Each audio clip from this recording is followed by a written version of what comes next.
What if you could have your heart's deepest desire? The divine power to transform your life for the right price. An eye for an eye. Flesh for a crown. Wretched mortality for glorious eternity. Rise with me. For who can stop a god?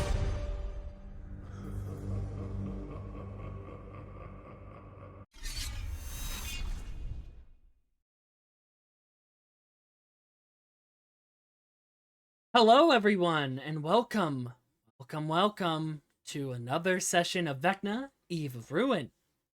You might be wondering what I'm doing here. Usually I'm in 2 dimensions, more sketch style, but now I'm in 2 dimensions with a little bit of flair. I am testing this out for this stream. We'll see how it goes, but if people like it, I'm going to use my standard model for D&D stuff. I think that'll be really fun. So we're going to give it a shot. But let's go ahead and get into our announcements. We have our usual stuff. Kat, I believe, is not going to be here tonight. They are, I believe, busy working. So we won't have Kat tonight. So they'll be catching up on downtime next session. But we have our usual stuff, such as Patreon.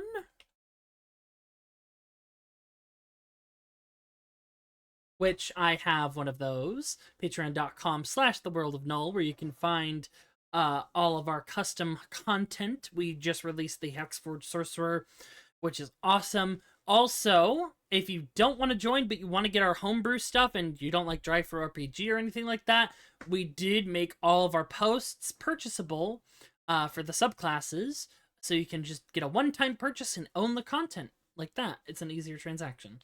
And of course, we have Throne, which is awesome. It is fun. We updated our goal. Before it was going to be on the Go XLR, but I'm going to put that to the side. We are trying to fund a commission of Asmodeus.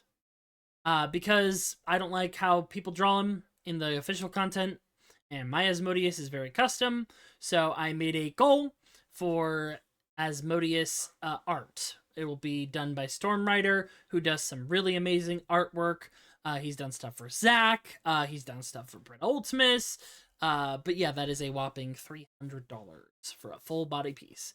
So that is our current goal there. And then, of course, coffee, which is the best way to support me and the channel. Oh, it didn't go through. Let me press that through. I prefer this over subs. It just works out better because it's instant support and helps things keep the lights on. You know, just stuff like that. But let's go ahead and say hello to these kids.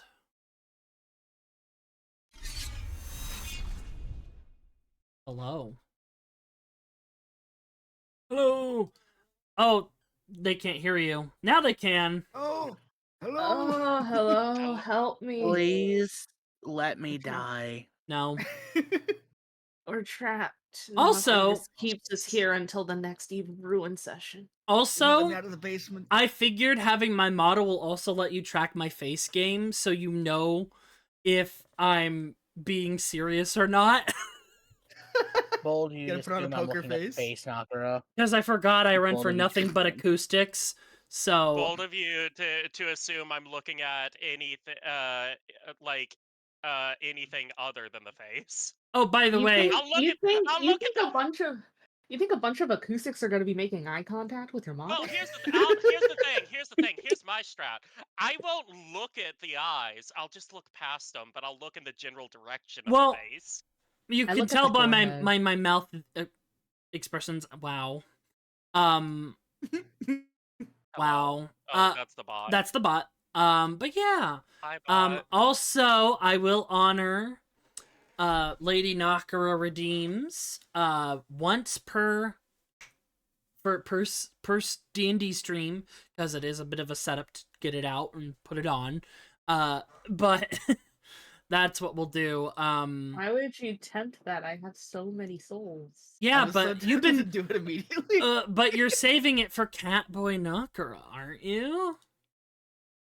Yeah. Yeah, that's what I thought, fucker. I need to re-log into Twitch because for whatever reason it logged me out. Oh I can yeah, do I got Catboy kicked. A Knocker. lot of things updated today, so like I just got kicked out of a lot of stuff. What is Catboy Knocker? Hold on. I don't have anything for it right now, so it's kind of out Oh, of very commission. But if I do end up winning that, get the There's a thing. yeah, there's a thing where I could win a new model with unlimited toggles, because of Runic #Runic Sigils. Hold on, actually, let me. 20k souls sitting in the pocket. Oh, ready to okay. hit Yeah, fire. save them.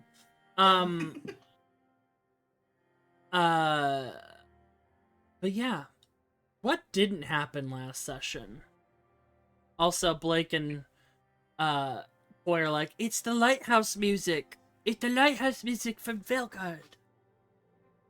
Wow. Last session. Oh boy. I'll go over this one because I don't believe it's been too much. There was just a lot. The group, having made their way to the first location of the Rod of 7 Parts, which obviously is in 7 parts, No. encountered a creation, a child of Lolth, a spider dragon by the name of Kararak. They defeated Kararak, and there was some retaliation as it used its life force and blood to summon the used its aspect of its mother, Lolth. The party fought this aspect of Lolth. A few of them went down quite quickly, with Echo being the surprise of this battle, as Lolth did not expect this individual to be here, and killed Echo with a befuddlement spell. The battle was won, with Octavia defeating Lolth, right? It was Octavia? Yes. Yes, it was Octavia. Yes. With some more casual threats put in there. But as they went to revive their fallen friend, they reanimated, revealing that Echo was not a human. Also, make sure to put on push to talk. Thank you. Echo was not a human, as the group thought he was. Instead, he was more akin to Blanche, a marionette. And an aura familiar to some was around him, revealing his ties to Vecna. There were many arguments and discourse, but the group ultimately knew what they had to do was to take the piece of the rod and bring it back. So the party has made their way back to the sanctum. Stronger. But morale is incredibly weakened. Lazarus spoke with Mordenkainen and received a blade, which I forgot to add to your sheet, but we're in downtime. It doesn't matter. And more promises of a better form. Stronger. If he could continue to follow these contracts. Where the fuck is Laz now? Oh, there he is. Here. But we're gonna pick up over in the corner. Octavia, you're not there yet, so I'm gonna just, because we're gonna have a moment here. We'll just say you're checking in on Echo still as we cut to this moment. As you, Blanche, came over here to a dark place, sure of no reflections, but you still heard the voice of Noir inside your head. And you see, as you stand there, in like the fetal put, like with your knees across your chest, You sit there and you watch a shadow comes out from under you and forms.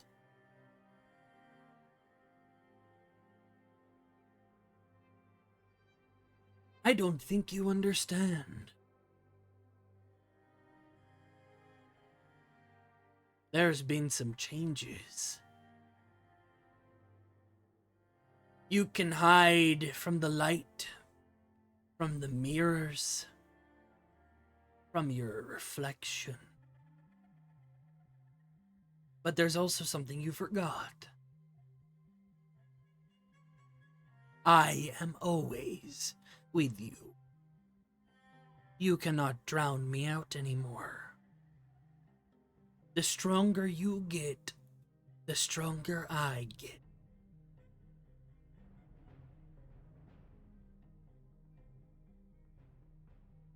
And he just turns and grabs a book and just starts sifting through it. While he's not paying attention, Blanche is going to go for the dagger, and just throw it at Noir, just screaming. Alright, go ahead and make me a weapon attack.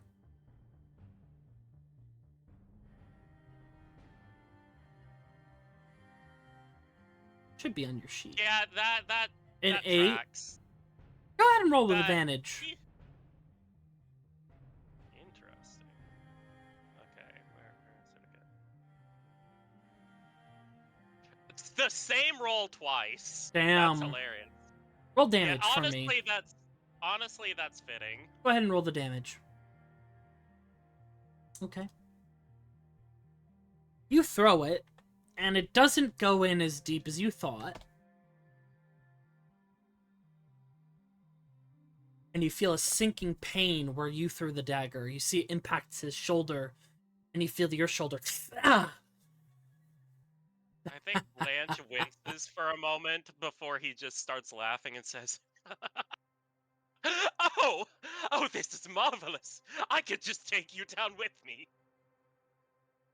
But if you do that, that body is mine. I told you. But you are too proud, too self-important to listen. I am a part of you. You die, I take what's left. You get stronger, I get stronger. You get hurt, I get hurt. Make no mistake, in terms of spirits, I am stronger. And I have learned something about myself on this journey. What, that you're a murderer from an age-long past, doomed to live, all forgotten just like me, dredged up where no one else cares about you? Unlike Is you, that it? people do remember me. For all the wrong reasons. And that is what gives me power. Like the gods. The belief in them is what makes them strong. What's give them power, so they in turn can grant that power to their people. He looks at his hands, the wisps of smoke gently coming off of his fingertips. And I have learned what I am truly, because of you, because of this journey. And because there is one that has given me quite the offer.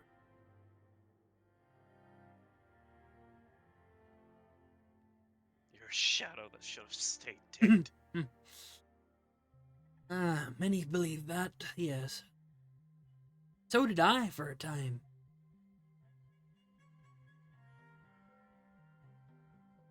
But I knew it best to live on.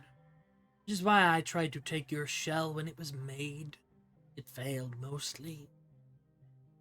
But then again, it's not like you to understand. But we are way more similar than you realize. After all, you're a soul too. You lived, died, and you were grafted into a puppet body for the sake of evolution. You had a life before all of this. Before being a puppet, being a knight, being an artist. You had a life like me.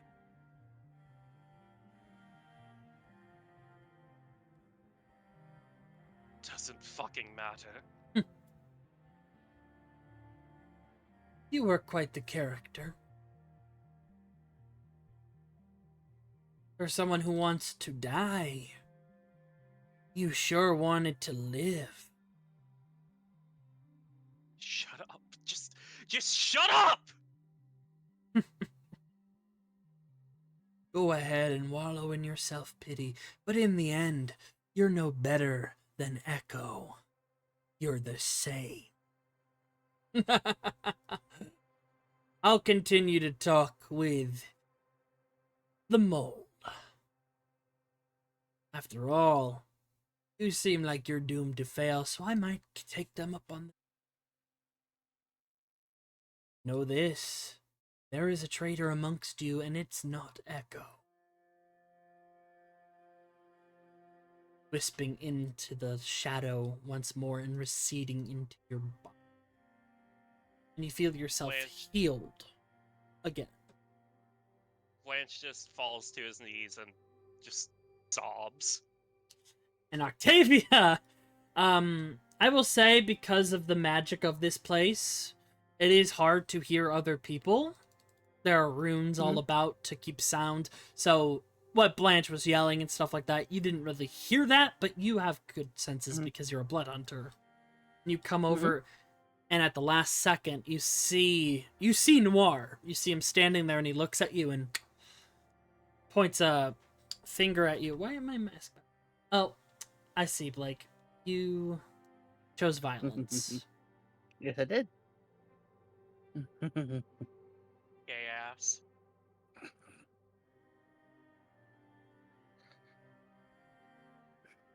Holds up souls. Put on the maid outfit. Okay. I'm gonna Koi started timer for 25 minutes. Okay. Make an hour. Make an hour, please. No. Pay me. Give me real money and I'll do it. 25 minutes. Got it. Anyways.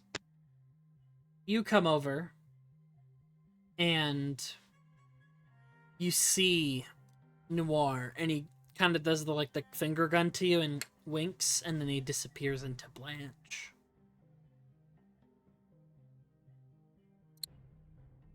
So that guy seems like a bit of a dick. Are you okay? What an understatement. Oh, I'm fine. I'm fine. I just failed to martyr myself numerous times over in the last fight, and knowing that I can't even do that right and can't even secure a victory there. So, I'm doing just peachy. Shut up, Koi. You're right. We shouldn't say it. It's the one where it's like the scrawling black void in the corner. No. Oh no, he's got fucking the black scrawl. Oh no. Well, I think it's better that I can live to fight another day. Right? Oh sure, everyone keeps thinking it's better. That's all everyone thinks. Oh, he's just a puppet. Just put him back together and he'll be right as rain. I didn't say that. Oh, but it's not just about saying, though, is it? Everyone means well, everyone tries to be so kind, everyone's so just, not realizing that every time I have to get something filled in, every time I have to get something patched up, it's just so easy to do. It's too fucking easy. You feel a little nip at your hand, Blanche. And you notice Basil nips you and looks at you with eyes of concern.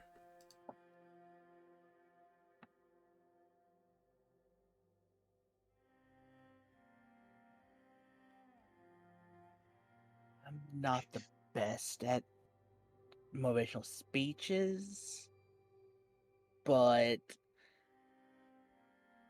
I can try to help in any way you need. Tell me what you need.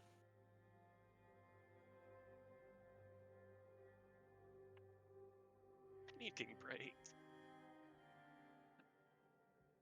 Say that one more time, please. I need a fucking break.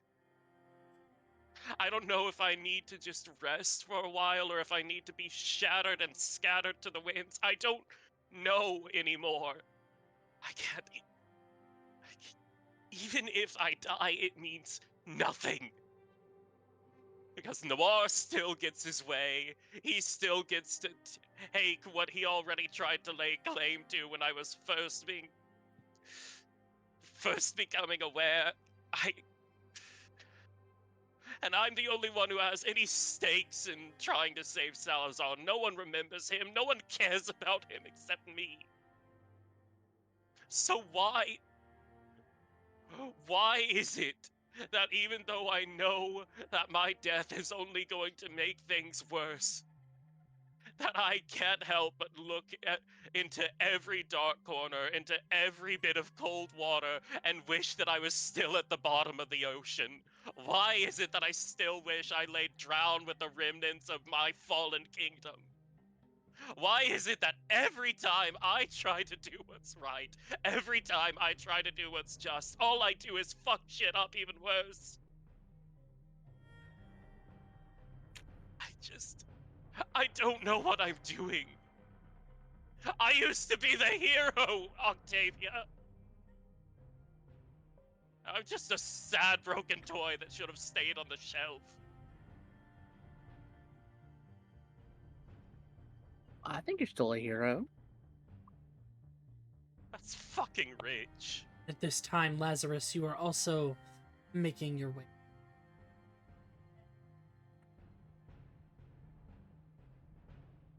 I think Laz is gonna lean against the bookshelf out of sight and just listen. Oh, he's cool guy leaning. Hold on. There we go. I God just damn don't. it! You continue. I don't fucking understand it. I don't know what is right. I don't know what's left anymore. I don't get it. I don't get why I so deeply just wish I stayed dead. I don't know why. Even when there's the reasons that I listed, I don't know why. I don't think I've ever known peace, Octavia. And then the one person that ever gave me any semblance of that, the first time I saw him again, he fucking attacked me because he thought I was some fucking illusion from that damn Emperor's forces. My Emperor has gone off the deep end. My fucking fallen lord has gone off and has just caused even worse, and he's fucking Vecna's vile progeny. It's just rotten to the core, and I don't fucking understand anything anymore. I don't know what I'm doing wrong. I try to use my teachings that I remember. I try so hard, and it's just not enough. I'm trying to remember what Salazar saw in me. I'm trying to remember what it meant to be a knight, and it seems every time that I take the field, I wind up clipping someone with my own magic, and everyone hates me. Or every time I lose my temper because I'm so fucking scared all the time, I just get someone else caught in the crossfires, and I just make them hate me more. I don't know. Just don't know. And the worst part of it all is that I was like I said, I tried to make a fucking martyr out of myself in that fight with Lolth. I was giddy practically. I was trying to have fun and give you all good memories in one last fight. And he fucking healed me. And fucking Echo healed me, and what did I repay him with when he fucking came back and needed me most? I fucking screamed at him. I accused him of being a traitor. And I don't know how long Vecna's been listening in. I don't know. The thought of confiding how deeply, deeply reliant I am with love, into the cards and thinking that vile beast has been listening to me, knowing that he can just twist my arm off even more. I don't know what to do. I have a fucking parasite who lays claim to my body once I'm either corrupted enough or dead.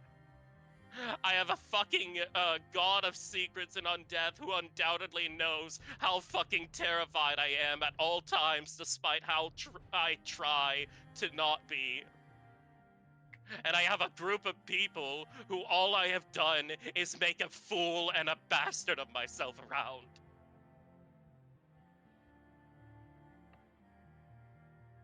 Blanche, we don't need a martyr, we need a teammate. Getting yourself killed won't help anything. We need you. I hope you realize that. If you're gonna live for something, live out of the spite that you're gonna outlast this, and you're gonna get justice, revenge, whatever you want to call it. Just don't Just keep know if moving. I just don't know if people were meant to live this long, even though I spent the majority of it at the bottom of the ocean. I I can't remember the last time I felt an embrace that wasn't just the cold tides, Octavia. oh, I can't remember the last time that she goes up and picks him up and hugs him. That's all I had to say. Big ol' hug. I think Blanche just sobs and clings onto her. Don't take this the wrong way, but after all this, and your soul is safe from anything that's gonna take it, if you want the end, I will give you a peaceful end if that is still what you wish at the end of this journey. I don't even After know I if know that your soul won't go anywhere else. I don't even know if that's actually what I want or if I'm just so tired that I can't think of any other release. Then, like I said, and she's kind of like gently like rocking him a bit. Like I said, at the end, you'll tell me, and if not, we'll keep going. We'll figure it out together. No one here hates you. We're just concerned. I'm not entirely sure if that's exactly the case. Well, if I anyone says see they the hate you, let me know, and I'll slug them for you. I see the way I frightened that.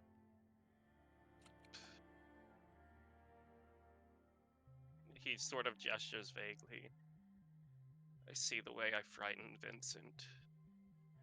I see the way he looks at me like he's seen someone just like me before. I fucking hate it. Well, maybe we should have a kind of a group talk about things and discuss things and make sure we're all on the same page.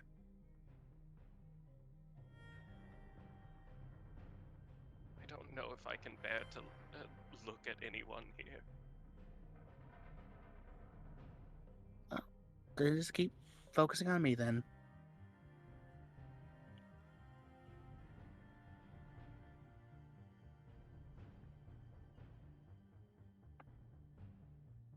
I think Blanche just stays very silent for a long time. For a good 5 or so minutes before finally speaking again, and he just says, "You know, one of the reasons why I picked a snake as a familiar is uh, a lot like me. Well, another reason I have a flair for celestial and lunar motifs in my works. The moon shines only with the light that it's given. The snakes only get heat from where they can receive it from other sources. I can never be the warm embrace that other people need. I can only subsist off of their own heat.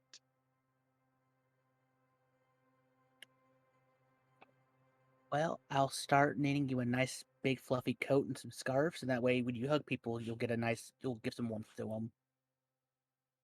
She just gets a big stupid fucking smile at that idea.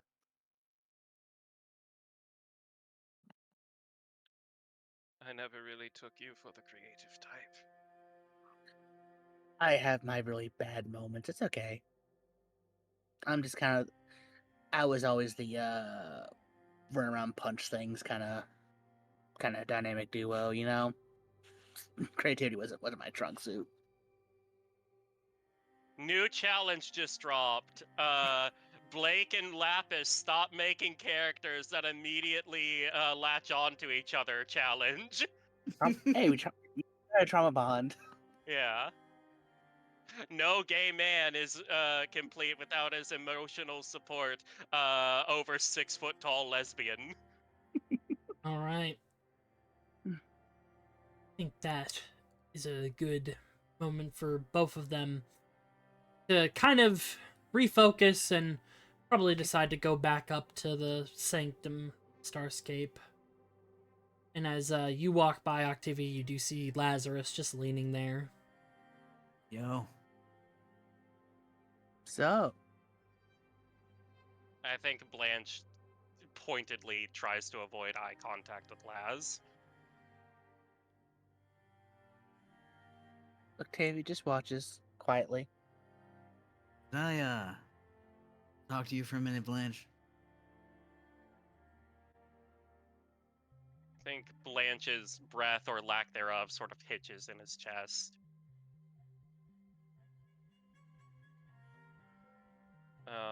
His he kind of gazes over towards Octavia and will sort of reluctantly nod at Lazarus.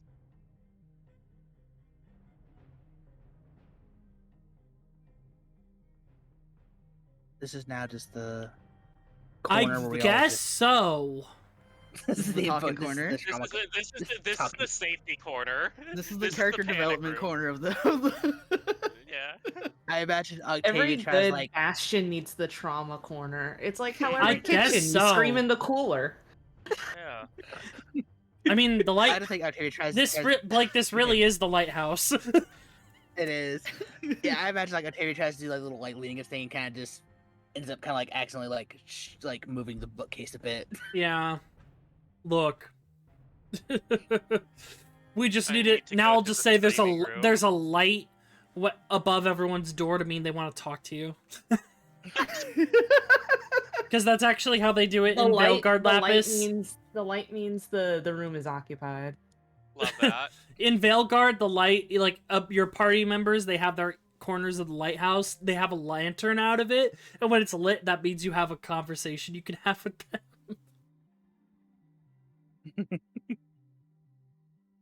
All right. You seem to be doing a little better. I think Blanche just sort of laughs at that. Just, I don't know if that is accurate so much as just less volatile. Well, sorry for eavesdropping, but I eavesdropped on that whole conversation. I don't care. You do notice, Lazarus, your new blade is glowing in the presence of... Ignore that. Which, reminder, is a very menacing, pulsing red light for the rest of you. You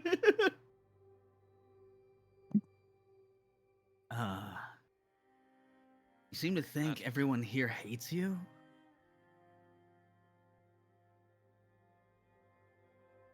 I wouldn't blame them if they did.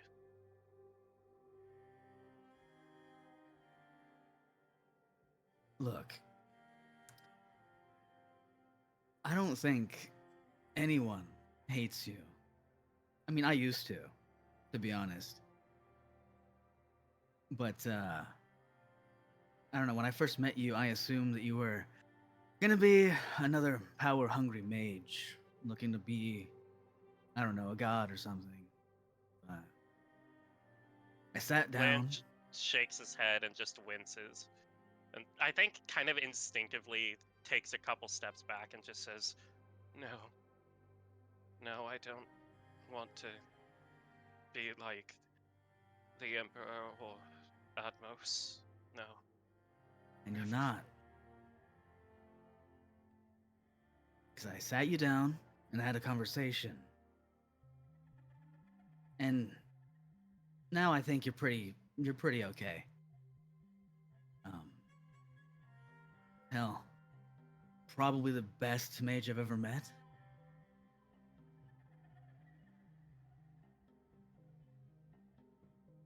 And I think that you are giving yourself way too hard of a time. Because you say, you were a hero. But I think fighting an evil wizard god kind of makes you a hero. I mean, hell, you stood up to Lolth. That's about as evil as it can get, and pretty sure a hero would kill them. And sure, you got a little upset at Echo.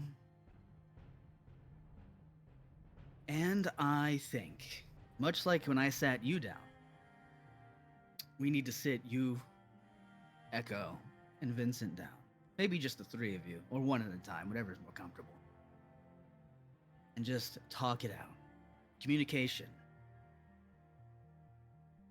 But I think Echo needs some time to process what's just happened. So maybe save that for later. In the meantime, I think we should get your mind off of it. I think that one of the reasons I flew off the handle so violently, seeing someone like a body like mine being possessed by someone like Vecna, I think Blanche places a hand over where his heart would be, and he just says, It felt like looking into the worst fate possible for me.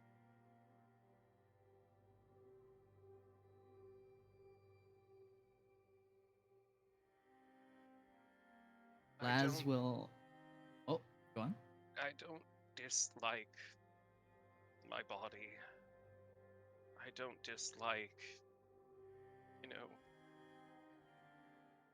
this sort of gestures at the joints on his hands or how glassy his skin is. I wish it didn't come with other people inherently seeing someone like Echo or I as vessels without our own resolve.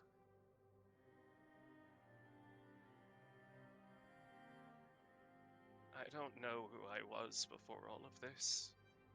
Before this. Gestures again at his body. But I don't think I care to. I think whoever that man was should probably stay dead.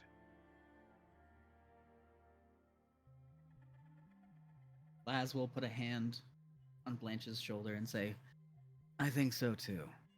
I kind of like the guy that's here now.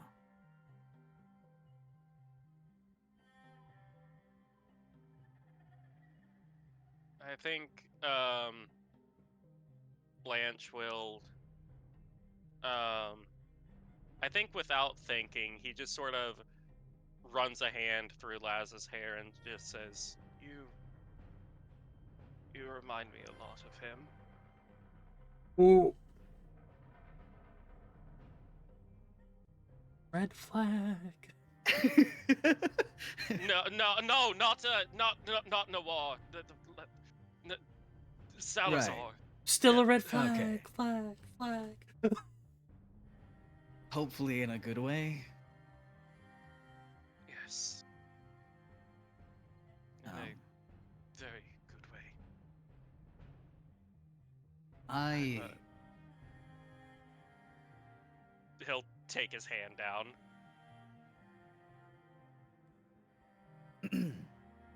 I think we should get your mind off of things for a bit.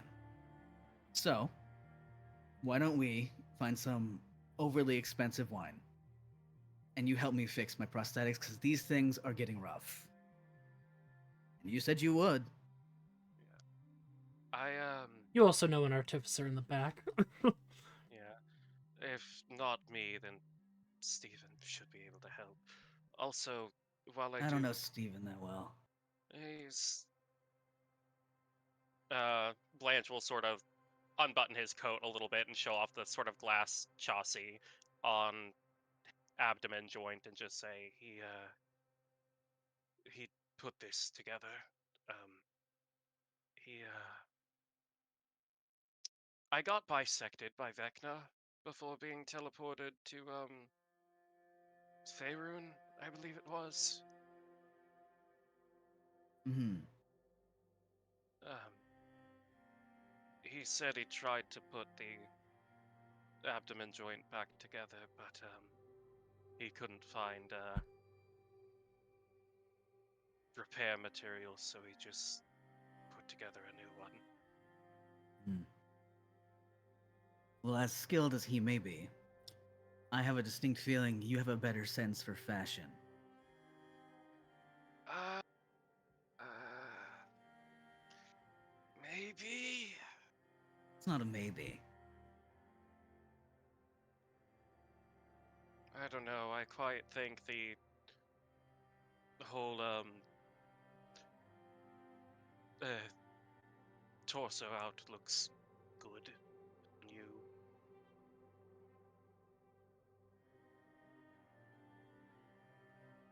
Wow. Right.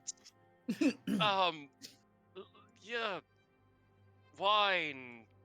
I can totally imbibe. Yeah. Editor's note: Well, marionettes cannot consume food, water, or air. But yes, you two finally walk off, and Octavia is just standing there.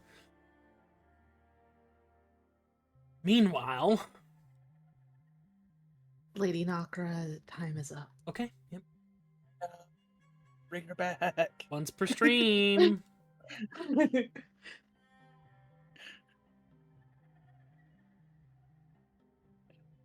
All right. Veloctor will look at each of you. I will be back. I have some stuff that I need to take care of. I won't be too long. And they will walk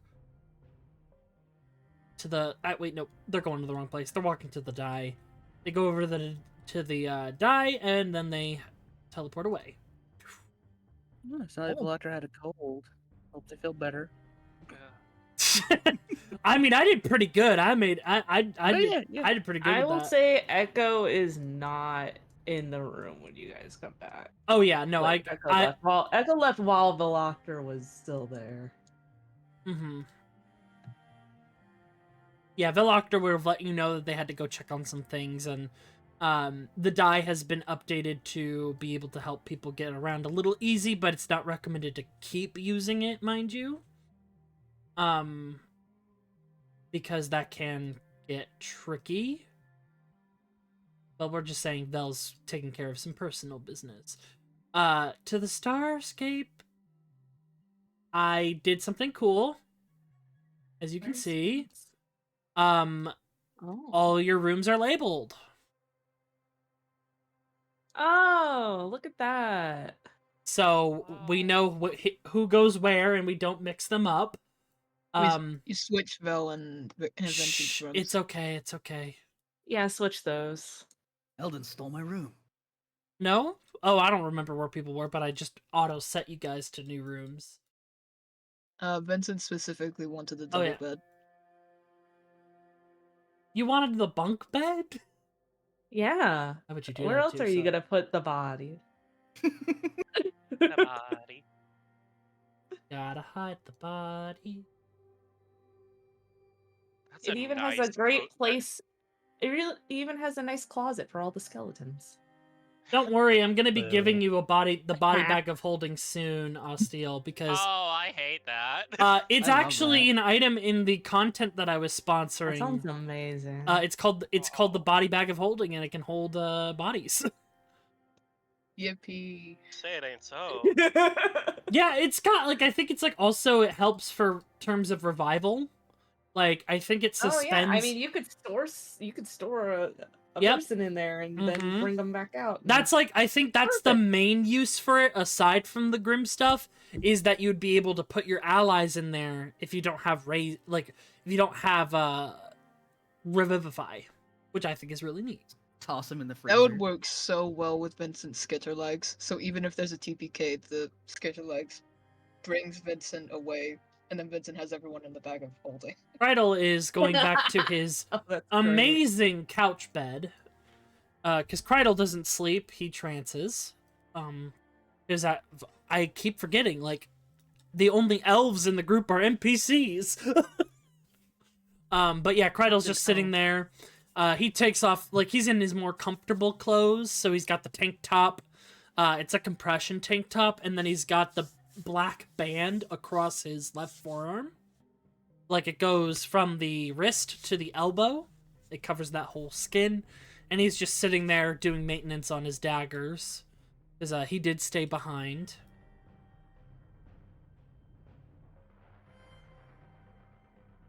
And because you come through the mirror, you do see walking out into this main foyer is Alestriel. Oh, perfect timing. I've synced all the rooms to you all. So there's a specific key that you all have now. I left them on the door, but it makes it so no one can go into your rooms while you are occupying them. Just a simple enchantment that I was taught. As well, our Echo. I got you a fresh change of clothes. And, just take very good care of them. They will keep you safe. And she Just a walks by grunt. you. She puts a hand on your shoulder. And if you need to talk... Echo flinches at the touch. And she just gently removes her hand. But if you need to talk, just let me know. And, I will be willing to listen. But I understand if you need your space as well. And she'll just trail off and she looks at you all. I hope you all get some rest.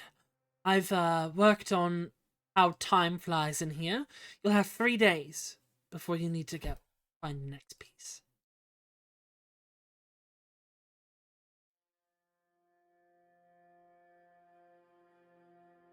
And Yenethra walks around.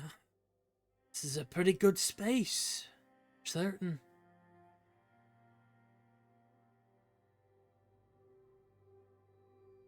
Elton is tired and goes into... Looks back at you, Vincent. Whenever you have a free moment, wouldn't mind having a chat with you. Sure. After I deal with everything I need to deal with first. Take your time. Then go into their room.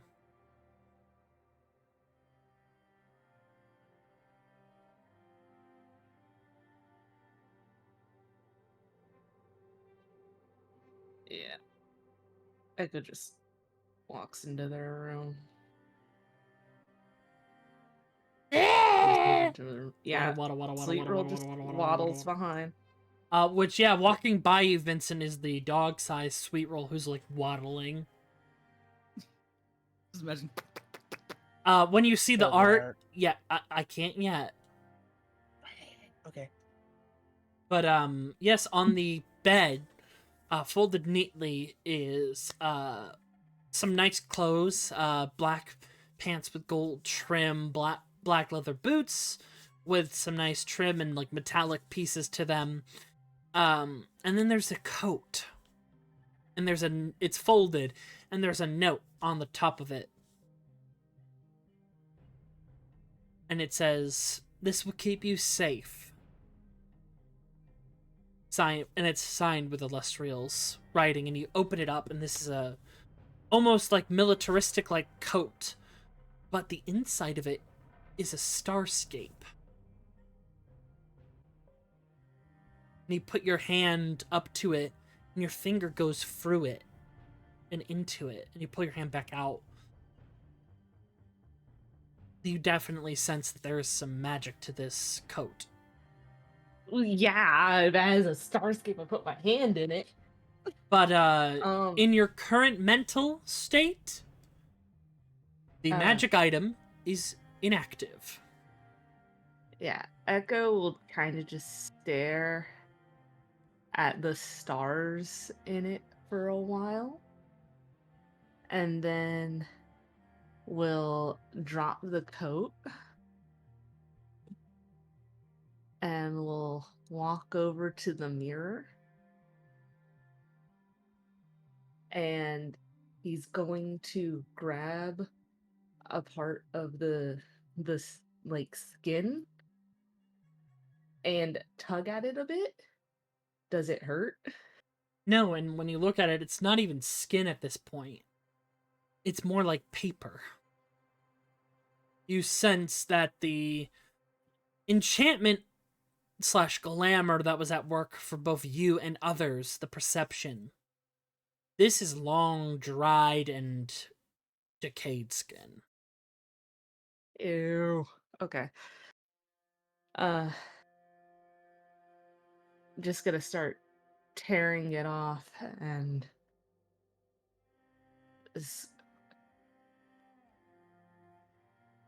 you knew. Why didn't you tell me?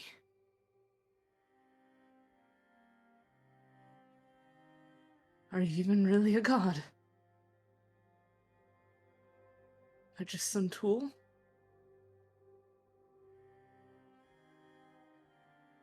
A puppet? A toy?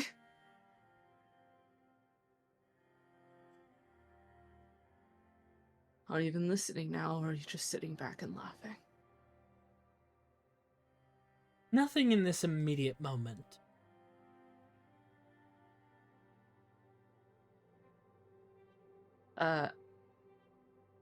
Echo's gonna punch the mirror and just go, "Speak to me, damn it!"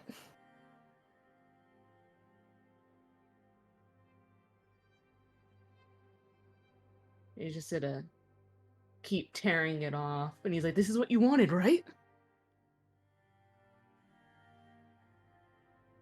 Or did you wish I remained ignorant longer?"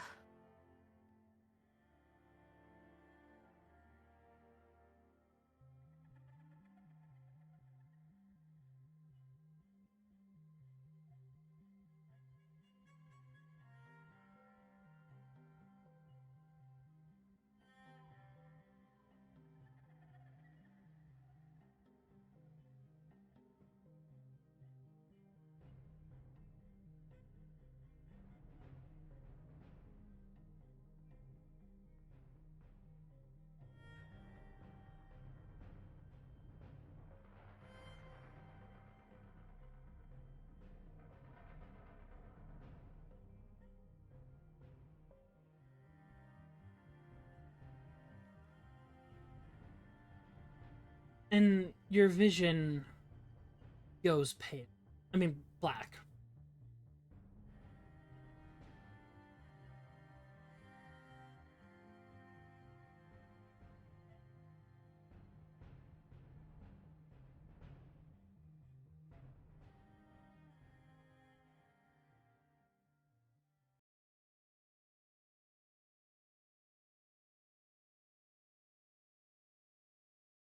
You find Like, yourself am I? Oh, okay. in a Like I'm space transported. in a space familiar yet unfamiliar, giving one of the players here PTSD. Two of them. No, No, Oh, wait, don't two do of it. them, actually. no, no.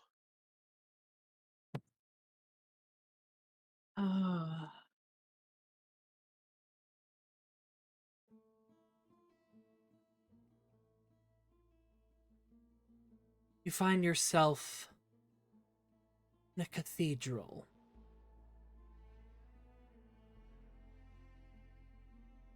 Feels familiar to you. As you walk, you get flashes of figures standing at your side. An orc, a bugbear, a gnome, a dragonborn, and a furball. And you blink and it's gone, and you blink again, and you see them standing against a figure with rotted skin, gilded metal across their body. You blink again and it's gone.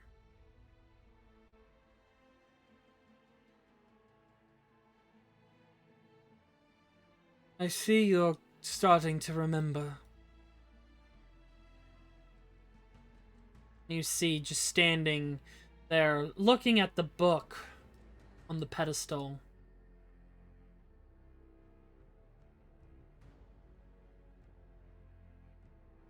Vance, no. Vecna.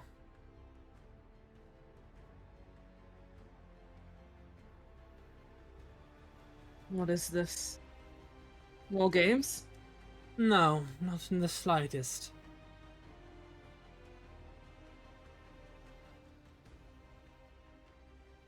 Echo will start moving forward. Oh, no need, because as soon as you blink, you find yourself standing where he is standing.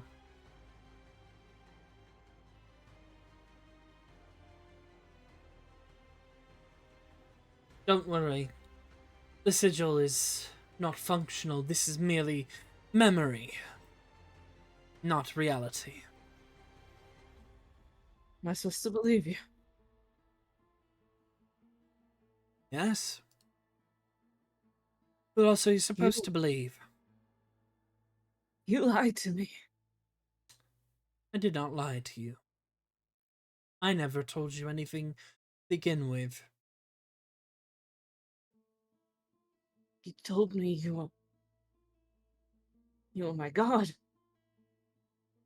Am I I'm supposed not to- your god. I am your protector.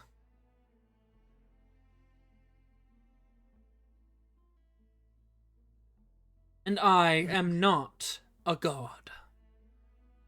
Am I supposed to believe that from Vecna? You seem The to very be person I'm supposed to be trying to fight. You seem to be mistaken. That is not me. That is the true Vecna. And I am Vecna as well. But I am not a god. I am not a lich.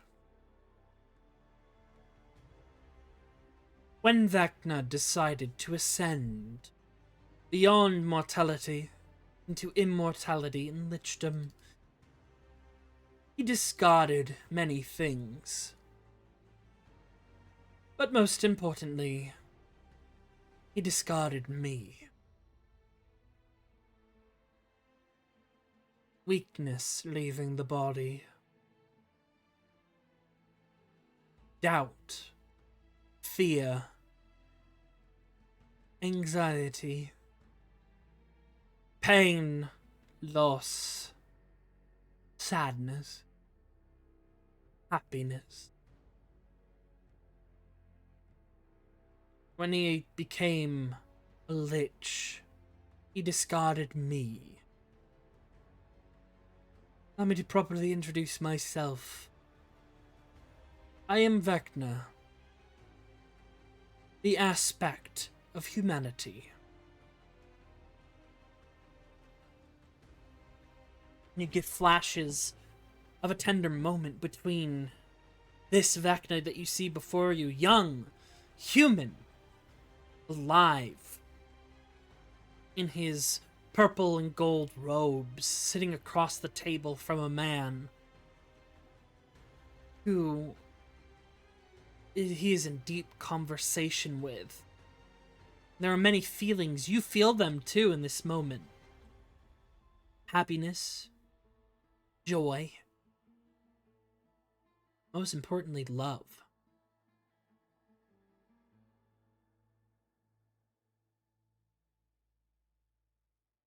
When he ascended, he decided that his humanity was no longer required.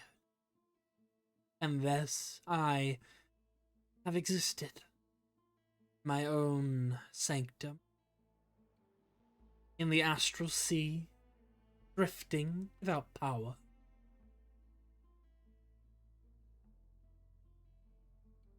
So I am Vecna, but I'm not the Vecna you are trying to stop.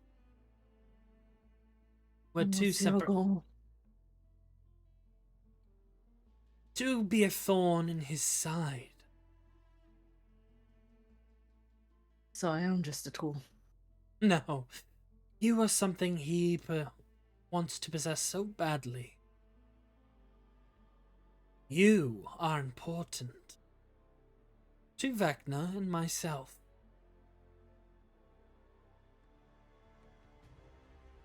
You're an asset, yes, but you are important as a person. You've died, lived, died again. And at the end of all things, he snaps his fingers, and you realize where you were standing, you look at yourself, and you're not as you were before.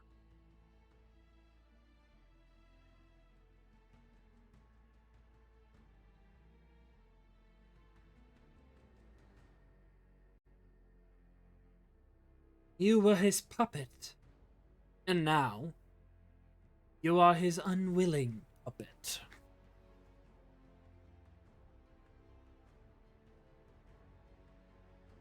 You aren't a... So cool. Also look Sexy. at Sweet Roll. Look a bean. He's like 2 feet tall. Yeah, His little feetsies. Yep. You're a few apples tall.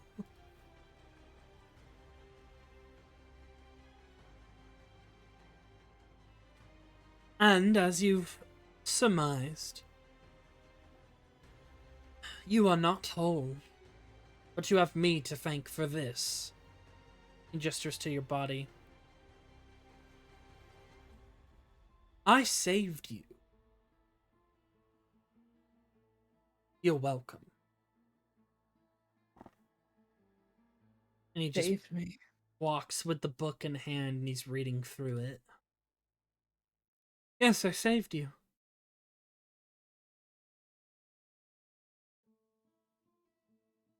So what? I should be grateful that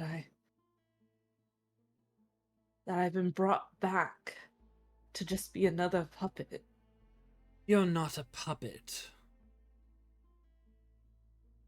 Just because you walk in the visage of one, you're more than your vessel. The power you wielded, and still have within you this new power. That is what Vecna fears, and it is out of his control. I saved you, I protected you from him. Because of me, he does not know where you are, except now he does because of that link. I am trying to keep him off the scent, and thankfully, with Alastriel's sanctum, it makes it a little bit easier.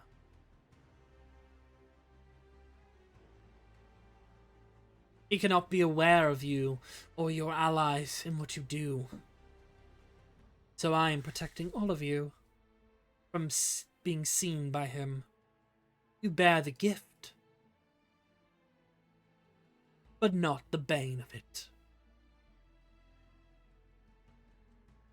Don't you remember this place? Gestures his hand out. This is where you died. For the second time. What was the first? That's not important. You were in his possession before. A soldier amongst many. You served him in his cause until you could suffer it no longer, and a spark of rebellion lit up in you. You broke away from him. And you came here with other heroes. Many years ago. 300 to be precise. Here, you fought him, and here you died. But you went by a different name then. Even then, that's not your true name either. Just another one you've taken.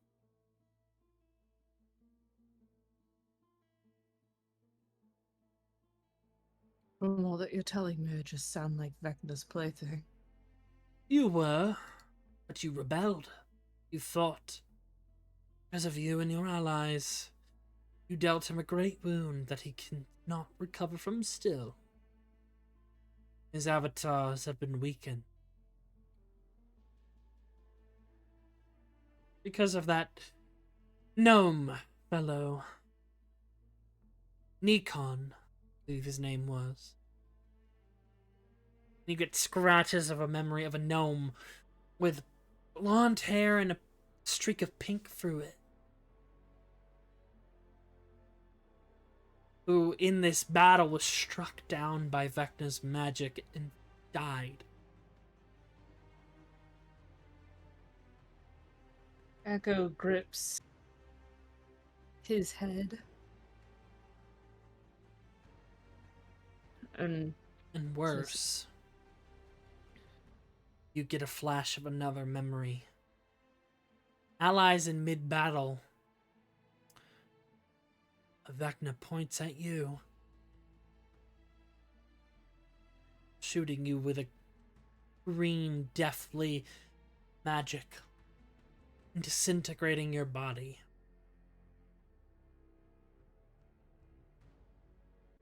Do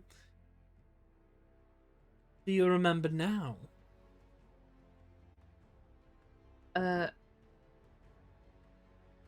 Echo's just kind of Boy, on the ground.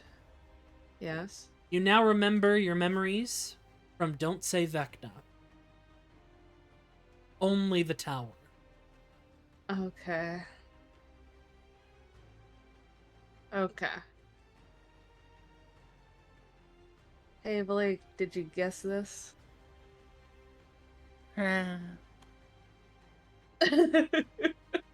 Say your old name. If you remember.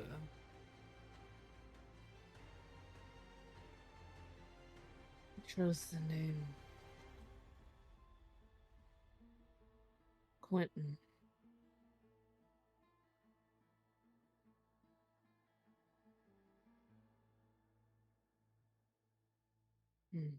Blake's like, wait! You fuckers. Yep. Yep. We've been sitting on... Bring him back. Yep. Didn't you notice also that Echo had the red streaks of hair? I didn't think about it. I thought that was a side choice. Boy, If I would buy a warden back, this would have been a whole lot of thing, wouldn't it? Oh, it's gonna Oh, be now I just get to wild. talk to the descendant. Yep. Mhm. And isn't it perfect that now you travel with a descendant of your former comrade in arms? You couldn't have done that without me. Oh, Before Vecna, his children, his son, could steal your remains for himself, I briefly interrupted a connection he has with another mage, and I got them to retrieve you for me.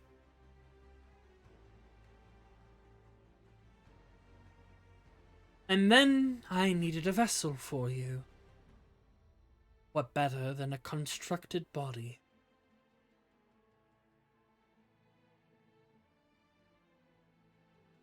So you can be mad at me all you want, Echo. But I saved you. I hid you. I gave you a body. I named you. then what's And I am only but a fraction of the source of your power. so then?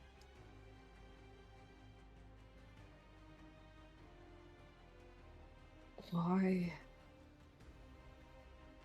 do I get so much joy out of others hurting? I'm afraid that's what's left of the other Vecna within you.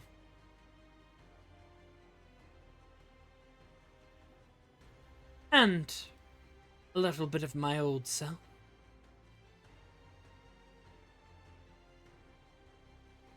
What is your goal? And he just looks at you. Isn't it obvious? I wish to stop Vecna. I want my revenge. I don't want his ritual to succeed. I want him to fail. And what better than to have his ritual fail because of you as a part of it? And then after that, you're him. No, He's never content. He always wants more. I am all I am here. This is as much of me as there is. Fragment of his power when he was mortal. I cannot die. In all irony, I am the one thing he wanted. Forever young, forever powerful. But he discarded me because he thought I was unimportant. As he would have you eventually. But you are the key to all of this. That much I believe. He walks up and touches your chest. You will be his downfall. And then I will tell you more. Winton. Did you say I won't be his no, downfall? you will be Oh, his okay. downfall. Okay. And then, when this is done, I will reveal to you your memories. Your true memories. So you're keeping them from me. Correct. I've given you what is important of your memories as Quentin. That was only your second life. Who you were originally. That is what he covets the most. What he wanted to keep at his side. But giving you too much free will caused your rebellion.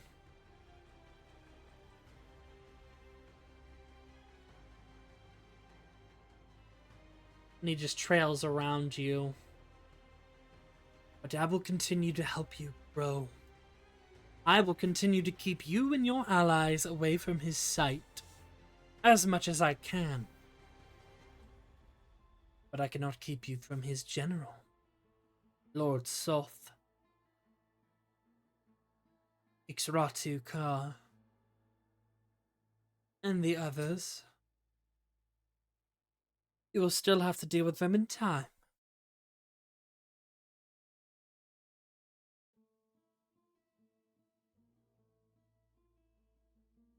Echo's just kind of being quiet, just kind of dead-eyed staring at the ground. You're mad at me. I'm mad at everyone. Then redirect that anger. And he leans in close, and he holds out his hand. He creates a dagger. Holds it out to you. Redirect that anger. Vecna. His generals. You are a weapon which he does not expect.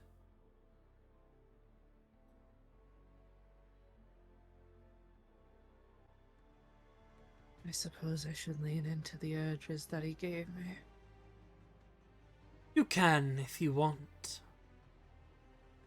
But you have so much power at your fingertips.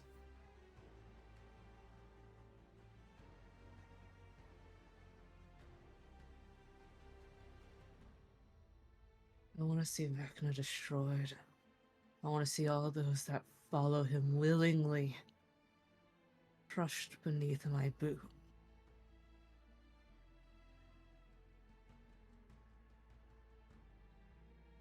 I want their life to fade from their eyes like he took my life. I will warn you once, and only once. Try not to die again. You have been brought back from death a multitude of times. The next could very well be your last. So for you, Echo, your death DC is 19. Oh my god! What? Oh god. Insane. Holy shit. Where the rest of the party, save for Lapis, is at the base DC of 11. What's mine at? Yours is a 2 up because you died once before. Oh wait, no, yours is at I 13. think you're at like 12 or Yeah, something. Blanche is at 13. Yeah. Everyone else is at 11 because they haven't died. But Echo, you have the highest death DC of 19.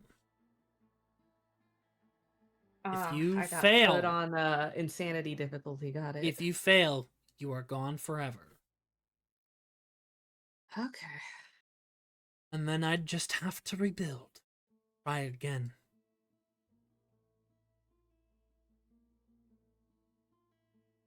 Echo snarls. Yeah, because that last statement is exactly what Echo needs to hear right now.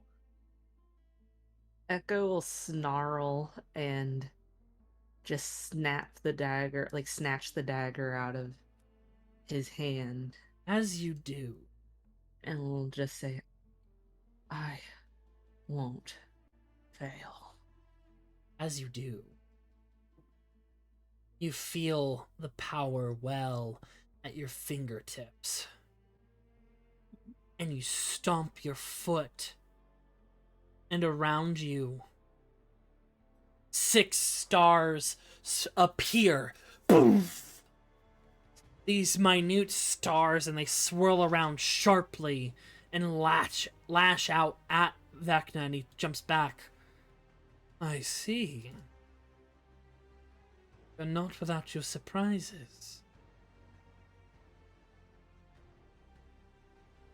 As we discussed, the updated feature for Astral Domain Cleric, as we accidentally gave them Blessed Strikes, which they get by default as a cleric, is a new feature that you as well, Lapis, will get for your cleric, Starfield. which is, as a bonus action, you summon forth a number of minute whirling stars equal to half your cleric level. These stars surround you in a 5-foot sphere. As a reaction to being hit with an attack within 5 feet of you, you can either reduce the damage by 2d6 plus your wisdom modifier, or deal radiant damage to them. This effect lasts for 1 minute or if you run out of stars. And at 14th level, the d6 increases to 3d6. Exciting. And he just smiles. Unlike the game, this ability proves to be successful. That's a good one, actually. That's a good one. Which game? Starfield. Oh, Sorry, that was a good follow-up. Damn. my dumbass not knowing anything. What? Me when I'm When I'm what? But, he looks at you. Very well. I have seen your resolve.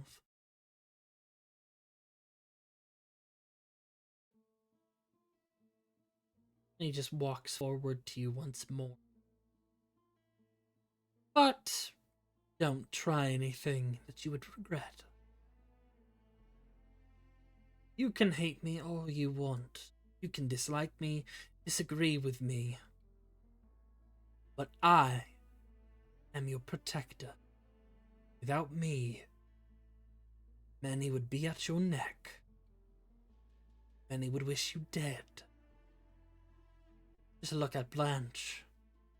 He plans to kill you. I can see it in his eyes, and you can too. Prove him wrong. Prove them all wrong. Just puts the book back down. You have also gained a new weapon. Ooh. I'm sure Man, the this won't Tangled have any... 2024 reboot's going crazy right now. Mother We- Gothel being we a guy told- in this iteration's absolutely Well, we insane. told you it really does hit that the dynamic is kind of Quasimodo and Frollo. Yeah. But you stand in front of the You mirror. are deformed. Yep, I am yep, deformed. yep. And you are ugly. And I am ugly. But yes, Echo, you stand in the mirror in your new garb, and you hold the dagger in your hand, a familiar one. As Echo's staring in the mirror, because their hair is still long. It's just the garb that changed. Echo just takes the dagger to their hair and starts cutting their hair. And I will show you your new weapon. I can't believe all it took was one bad day for fucking Echo to just go full Moon Foss. Right down to the haircut too. I do not know that reference. From Land of the Lustrous. I Oh, right. Yeah. I haven't seen all of it. I've only seen like, Okay. the first. I would highly recommend reading the manga. I know. Please, As you have please. gained this new weapon, I will be updating it in your sheet. You have... Oh God, what? Just opens up the window, tosses out the barred sword I got. No, well, you could wield this in conjunction. It's a dagger after. I know, I'm joking. I love how even You have obtained a perfect replica of Vecna's mighty dagger. Oh Ah. God. That looks horrifying. That's Vecna's iconic dagger, Afterthought, which in Null was turned into a scythe. Here's what it does, and I'll be adjusting it just for more player scale. That makes sense. What it does, because it'll keep the feature, Afterthought has this ability.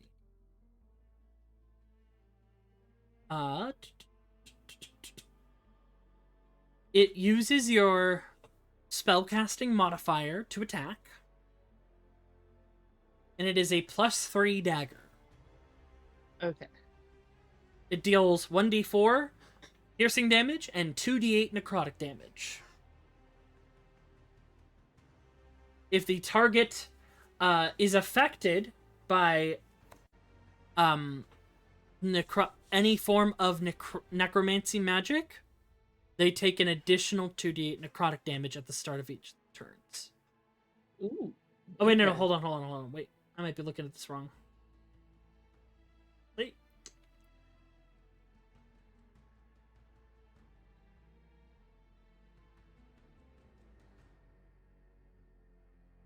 Both hilarious. Oh and no. tragic.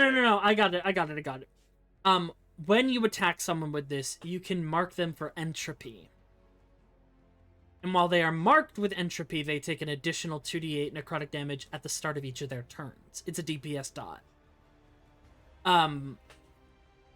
Immediately, after taking this damage on their turn, the target must succeed on a DC 20 Constitution saving throw, ending the effect. Until it succeeds on this save, the afflicted target cannot heal. Ooh, okay. And that's just basic afterthought abilities. Okay. But yes. Cool, lure him back together, Echo. Oh gosh, hush you. Mm-hmm. Oh yeah, let me turn off the Dreadwolf theme. We have Vecna at home. Vecna See? At home. Oh, don't.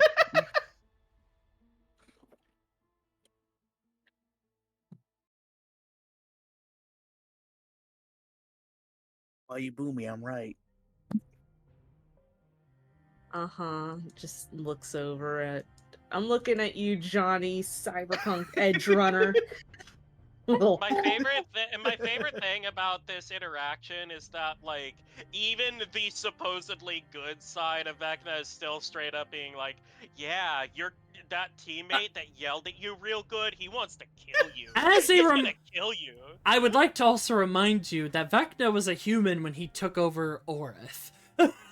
Yeah. He was a human when he was doing fucked up shit. Motherfucker Yeah. killed an entire wizard's tower as a human. Understandable. Yeah, and Honestly, that's why I also work. respect Koss's rework of lore that I told you guys. In this lore, Koss was a human. He wasn't even a paladin, he was a fighter. He had no powers, and he helped Vecna as a human. It's when he defeated Vecna the first time he got turned into a vampire. That's when he became a top. Yep. Yeah, what was it Koss or Soth that is inhabiting Salazar's? Soth. That's Lord Soth Okay. from Okay. Kreen. Okay. Yeah. I figured. I just Yeah. wanted to be sure. Yes. Yeah, and yeah, that's just Sweet Echo's Roll looks just- up at you. He's gonna get you. Echo just kind of looks down at Sweet Roll and will go out to touch him. Does Sweet Roll go into the touch? Oh yeah, he just waddles up and he pushes his head like Kaiser does. He pushes his head into your hands. Oh my god, he's doing the cat headbutt. And then Echo will just kind of crumple there and just kind of go down to his knees. He and hug plops. Sweet Roll and He just plops. go. He plops into your lap. Yeah, Echo will just kind of wrap his arms around Sweet Roll and just go. Yeah. It's okay. And he's. Do what? He's a mocker. He can repeat human work. He can repeat phrases. He just doesn't do it much. This is the first time you've heard him repeat a phrase. If I had a nickel for every bird companion in the world of Null that has an unsettling mocking voice, I'd have 2 nickels. Which is why I don't, because Koi's never used him in combat. He has an ability called this. Yeah, I'm not gonna use him in combat. He's my baby boy. He also He has doesn't- face maul. Oh. Yeah, bite. he's my baby boy. And he has He's my baby boy. he can attack 3 times. Cool. Baby boy. Here's a battle. He's Okay. five. Yeah, he'll He's never see 5. battle. He's 5 apples tall. Yeah, Echo just holds him, buries his face into Sweet Roll, and holds him a little tighter when he speaks, and then we'll just kind of Screams. muffle into sweet roll. At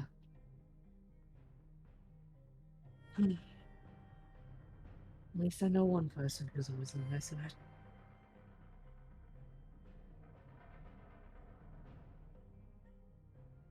E. Get yourself an emotional support bird. Works One that eats people. wonders. Oh, do I want to be stupid? Stupid? Jokes on Ah. you, I'm already stupid. I'm built stupid. I'm just built wrong. I got that stupid pre-install. Yeah. Yeah, Spawned I'm in this way? upgrading. I'm upgrading to a stupid 11 as soon as I can upgrade my PC parts. I think that's how that works. I actually don't know. No, I'm sorry. Dumbass Vista is old, but it works like a charm still. Alright, are we going over to because I think who's next? Is it Vincent? Yep, Vincent is next. Where are you, boy? Oh, you're just still out here. Yep. Vincent. Vincent's just sitting there. He's thinking about everything that's happened so far. His eyes kind of darting side to side as he thinks. He seems to be reliving his memories, and this is the place that's closest to the memory he's trying to recall. That courtroom. That damn courtroom. It's painful, but just like any other pain, the more you experience it, the less the pain becomes. Just gotta focus himself. Crider looks at you. I supposed to be hearing this? I don't think he's talking out loud. Oh, is he? I don't know. I can't tell. No, he's not talking out loud so far. Yeah, Crider, but then I'll say Crider's just looking at you as he's working on his daggers. Sounds like it was rough. Yeah. You want to talk about it? Believe it or not, I have been in my fair share of situations with party members. One of them actually tried to kill me. Yeah. We I've experienced something similar. were in a dark place. She was filled with torturous memories of her past, and she thought I was her brother. She strangled me. It's also where I made some... He looks at the band on his arm. Voices. Yeah. I'm familiar with that feeling too. My own adopted brother sliced my neck. We were also in a dark place. But right now, I just want to check in on everyone. Well, more importantly, Echo. I know what it's like to have been in Echo's place.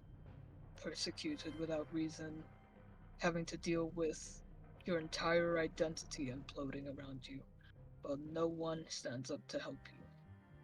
I know that feeling of isolation. And as I remember back in that courtroom, being judged for something I didn't do, all I could think back then was for someone to help me.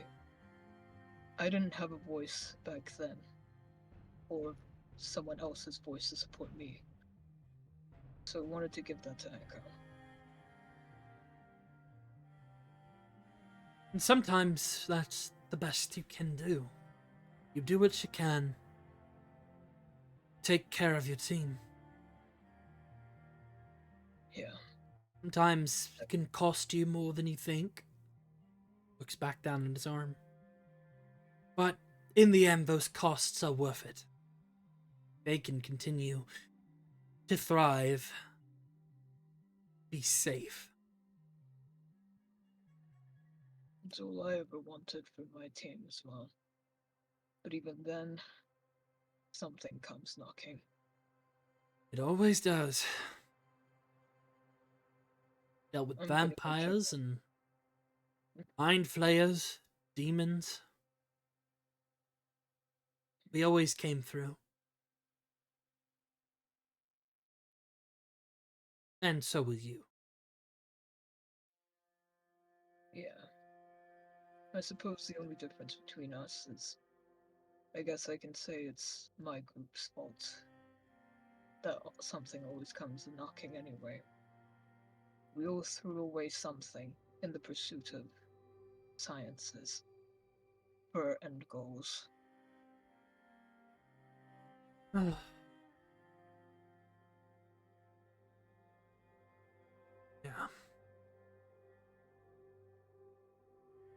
No matter how much I try to think about the end goal, I still want to hold on to what's left of my morality, despite everything I've already done. There's no sugarcoating the things that I've done in the past. It's evil, straight up. Choosing to be selfish for the sake of progress. No matter what the end goal is, there's no such thing as the ends justify the means, because the ends are defined by the means. And that's why I don't allow people. I didn't want to allow something like that to happen. Because even if we do end up beating Vecna, what of it if we're all collapsed inside on the end of it?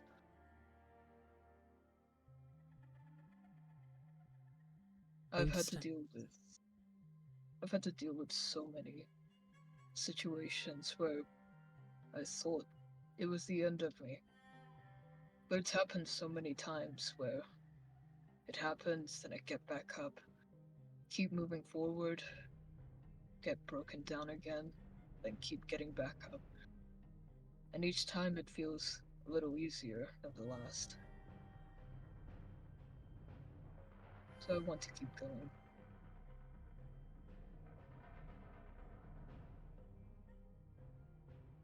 You got a good head on your shoulders. Don't let anyone tell you otherwise. Yeah. It's all I can do. But I did mean it when I said I wanted to check on everyone.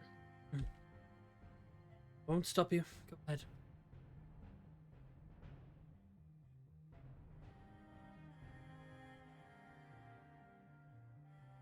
Vincent's gonna knock on Echo's door. The lantern is lit, kind of. My gosh, are we actually doing that? I guess so, yeah. Nice. You'll hear Echo's voice kind of call out, who? Who's knocking? It's me, Oh no, Echo's turned into an owl. Vincent.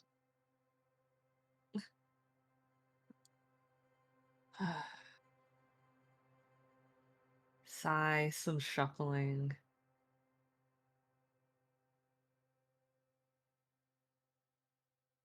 And like the door kind of cracks open where you just see Echo's face. You can obviously tell that his hair was like haphazardly cut. I just wanted to check in on you. I appreciate that.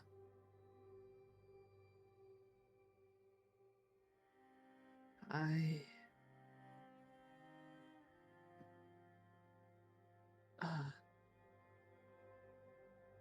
everything is a lot. I get that feeling. Nice, it works. Stab! I was just testing it out. She. Damn, that's really good. Vincent suddenly gets shanked by Echo for no reason. Oh, by the way, the dagger can float with you, Echo. The dagger is not floating Uh, right now. Yeah, no. I Lazarus, figured. Lazarus, Octavia, and Muriel not Muriel, Blanche. I've been thinking too much about my fashion man lately. They just walk upstairs and find Vincent in the Family Guy death pose.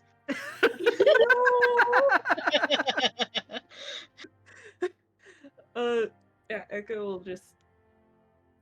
Anyway, I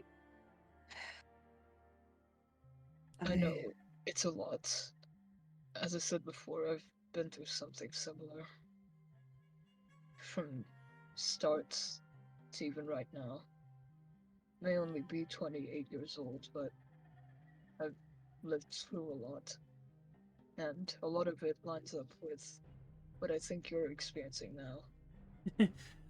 Echo, you're like 500 years old. You and oh my god, you and Blanche are the oldest characters in the group. Yeah, and Vincent's one of the young kids. Yep. The only human in the group. Well, it's gonna be one of Who those things who if we're is still. It's gonna be one who of those is? things if we're still. Sorry.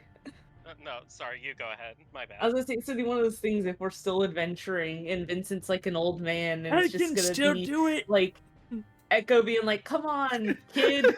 Astiel, guys. I have a very serious question. Who is technically older between Blanche and Echo? Blanche.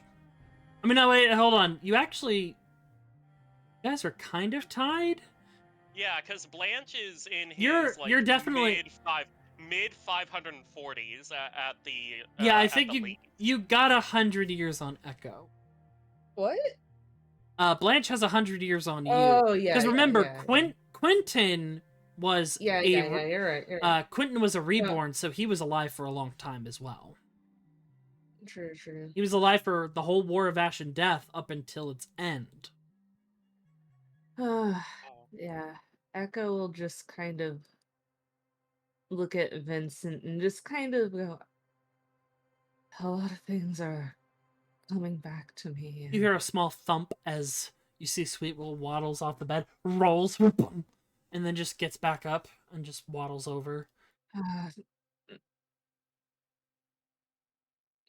I know, it's a lot having to go through something like that. Ego death, I think it's called. The complete loss of an identity you thought you had. All of it just ripped away just like that. Everything you knew, everything you thought you knew about your own future just vanished right before your eyes. And suddenly you have all this pressure put on you from all these new worries, these fears and responsibilities that you never previously had or even imagined you would have before it. Echo kind of just turns away, but leaves the door, like kind of pushes the door open a little more, like obviously welcoming you in, and will just kind of go to sit down on the couch and just, I suppose you'll have the least reaction to what I look like at the moment. Yeah. I may not be a medical professional just yet, but part of our responsibilities as healers is to be understanding, to not care about different beliefs, different appearances. All someone like me really cares about is making sure that people are okay.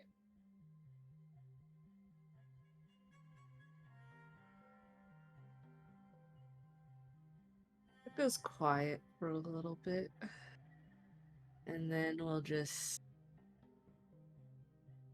thank you for. There was so much noise, and you cut through it, and you stopped.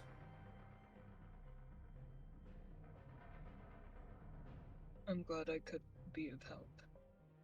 I remember when I was a little boy, a lot of people who lined up to adopt children at the cathedral.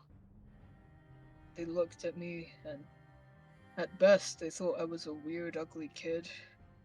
Worst of all, they thought I was cursed. So every day I'd have to go back to the dorms, one of the only kids not picked up by their prospective parents for a brand new life.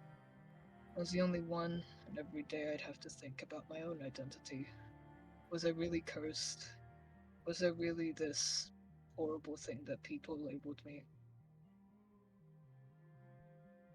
And it's a lot for anyone. Mhm.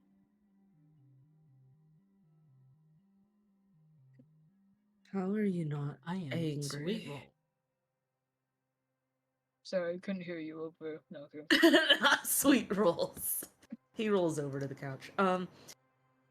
He kind of tries to hop How are really hard. Get up there. picks him up, puts him on there. Takes his little fees. How are you not angry at everyone? Believe me, I was angry for a long time. I hated everyone at the cathedral. Hated the way that they looked at me for aspiring to be a medical doctor. It took a lot, and it took a lot of people, meeting the right people, listening to their stories, for me to realize something more to think about. When I hated the world, I hated the paladins, I hated the clerics, how they would choose to save each other over saving the innocent lives of the townsfolk around them. I hated them for that. And I hated them so much I instead pushed that to become a doctor. Because someone had to look out for those people. And I figured that someone could be me. It takes a lot of effort and a lot of grit to redirect that hatred to something more productive, and it's not always perfect the first time. Every day you'll be questioning yourself whether the path you're on is right or not. And every day you learn something new about yourself. Every day your morals change. But most of all, you can only really think about what's best at that moment. Nobody likes being the villain in someone else's story.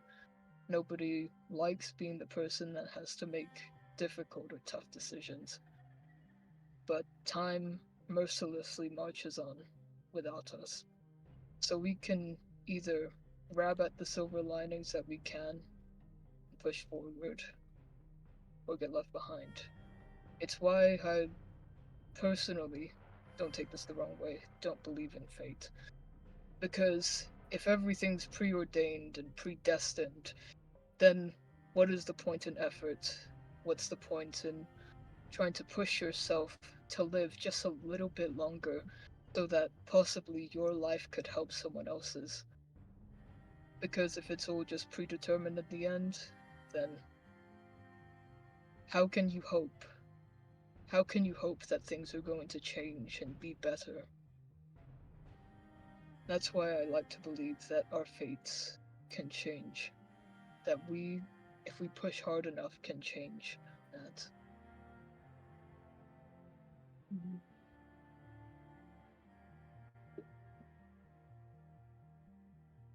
You've given me things to think on. I know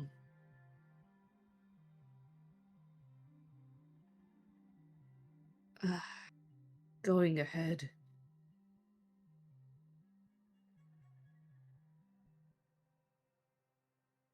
everything is so fresh right now. Mhm. Be understanding that. And Echo will kind of look over, like, to the side at you. I do not have the time of processing that you have to show others mercy at the moment. And I understand that. Our paths are different, and if you choose that, then I don't hold it against you. But you don't have to go through this alone, the same way that I had to go through all of it alone. It took me damn near close to a decade to get to where I am now. And even then, I'm still not sure if I'm even right or wrong. I still have those fears, but you temper them out with experience. And I can't give you that experience. Something you have to work out for yourself. But again, you don't have to do it alone. Thank you, Vincent. Thank you.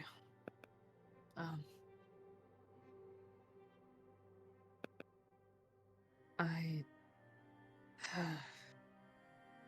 think I'm just gonna spend some time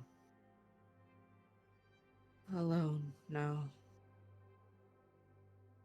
I imagine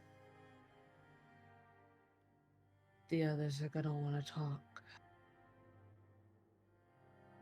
And I'd rather have some quiet before facing them like this. I know it's like talking is a broken record, but I understand that too. It took me about a year before I could figure everything out. You're tough for being able to process this in such a short amount of time. Oh, I'm not. I'm thinking. And I can't stop thinking. How long? What if? Is there anyone out there that remembers me? That cared? Or am I really? And there's only one way to figure that out. To keep going forward.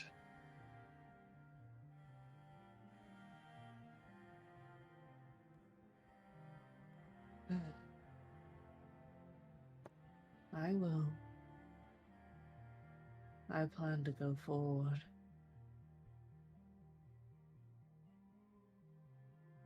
Okay. It's not easy getting back up after something like that. So I'll leave you to whatever you need. And if you need me, my room's down the hall.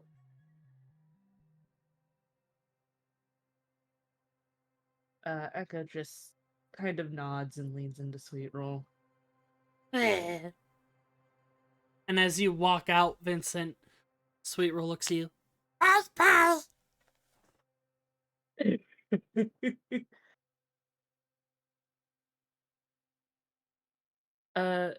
Not the weirdest thing he's seen. And Vincent definitely would see, like, you're handling this well, but sees the broken mirror on the ground.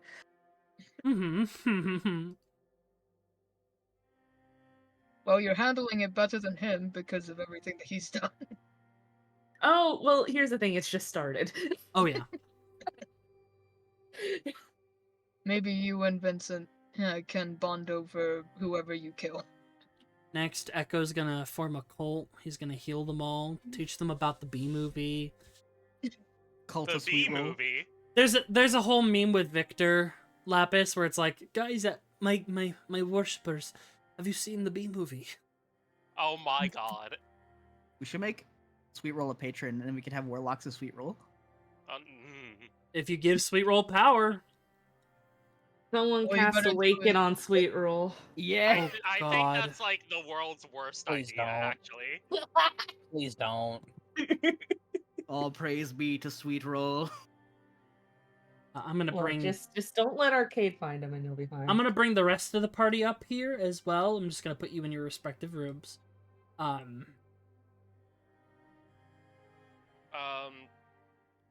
do think when Blanche gets to his room, he just sort of slumps over. Oh, I just realized how awkward it is because you're roommates with, you're like neighbors with Echo. Yeah, yeah. Blanche is going to get into his room and just sort of slump down over here by the wall. Oh, And he knows Echo's behind the wall, and he's just going to point in the general direction of the room and cast message and say, I don't think I can meet you face to face, not after what I did, what I said. And though I want forgiveness, it is not something that I will ask. But I am deeply, deeply sorry. And though though it doesn't excuse my actions, I am, I will yeah. say it gets cut off by you hearing something slam against the wall. he just threw Echo sweet picked up roll. no, Echo just picked up the chair here and threw it at the wall. And unconsciously, the new dagger by your side, as you throw that against the wall, the dagger is floating up and shoots right at the wall as well. Before the blade returns floating right next to you. Someday, I will make this right. Get out of my head. Of course.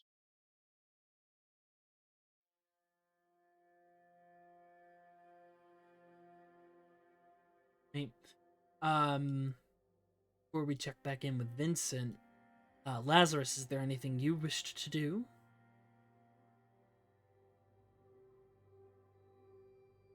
He's just gonna flop down onto his bed and just look at the ceiling and just say, "Fuck." That's it. There. Octavia, is there anything you wish to do at this moment? Octavia's good. Okay. Vincent. You make your way to Yenethra's room. As previously mentioned, they wish to speak with you at your earliest convenience.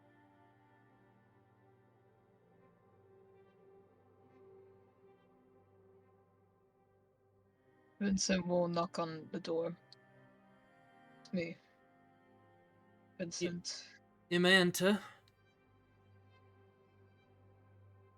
And you see, in the space, the backpack that they had carried, they have like displayed out a couple of things, including on the dresser a kind of mock altar, some dried flowers, incense, a small golden like a urn. Their spear is lying against the wall, as well as like some of their other armor pieces. Right now, they're only in the sweater and their pants. So like there are no boots, no armor, no overcloak.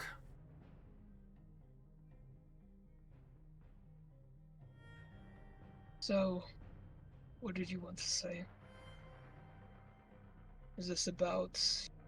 Vincent says as he points to his cheek. No, I don't know what that is. Vincent sighs with relief.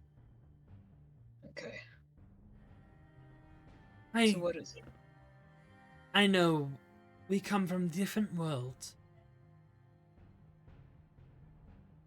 That much is clear with the magic of the sanctum and the aid of the daughter of Mistra, other fantastical mages. But I feel something different with you. Something different. Correct. It's hard to place. But the moment you all arrived at my cell, I knew I needed to join your mixture of Lathander's guidance and my own vision.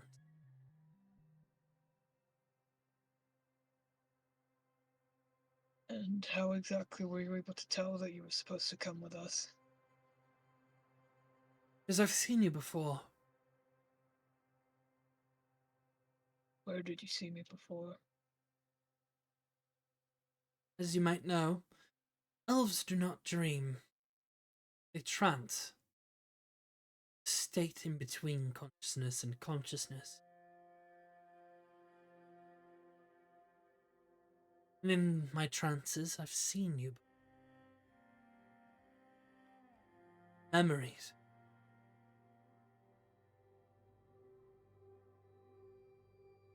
And what did you see of me? Hard to explain. It was blurry. Like I was viewing it from water. Water.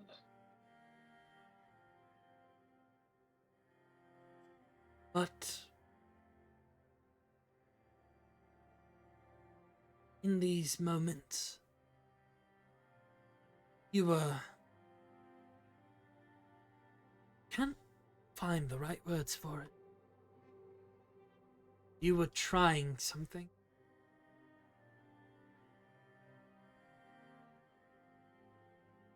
And what do you think I was doing? You were helping people.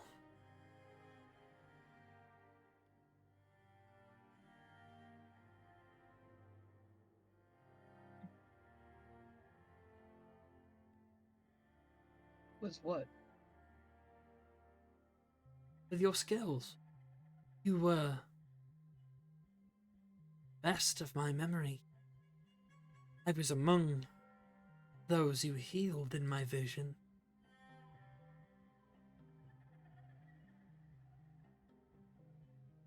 Oh my god, I abandoned my boy. Get in here. Vincent's pondering for a moment. Well, I hope that's a good thing. I do want to be a healer in the future.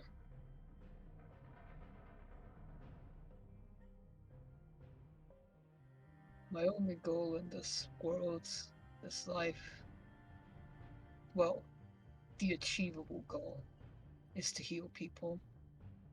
And if I can heal even just one person, then that's enough for me to get up and keep fighting, no matter how bad the odds are. Indeed.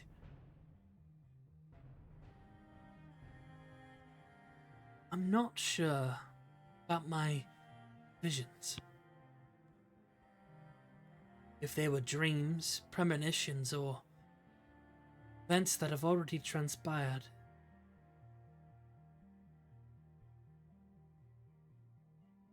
Well, all I can do right now is use a very limited magic and my healer's kit.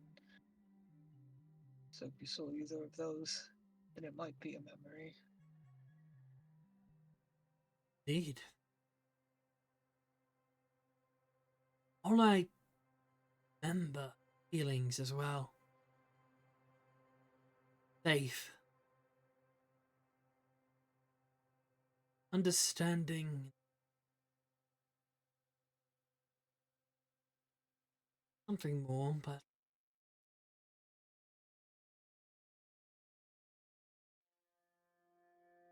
I felt that following you all is the right path. That I'm supposed to help you.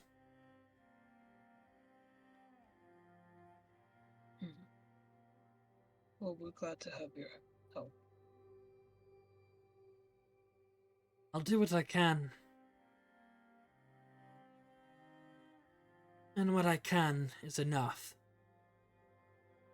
Vincent.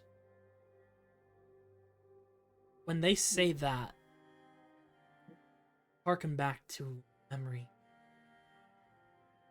You knew someone who said that exact phrase. you.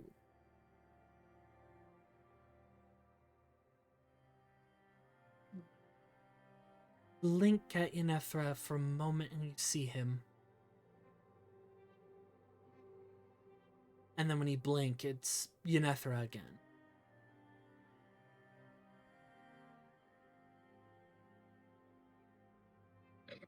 Yeah. We wouldn't ask any more of you. Just do your best. Of course. May I ask for your help in understanding these moments more. Of course. I'm happy to be of help anywhere. I'd also like to learn about how you heal people. Yeah. I think it would be a very important thing. Any healers where I come from, their gifts from the divine or otherwise, forgotten the touch of humanity. Times. Yeah. I've seen it. What happens when that magic runs out and there's not enough to go around? Suddenly healing potions are worth 50 people's lives. It's awful. And that's exactly why I wanted to change that.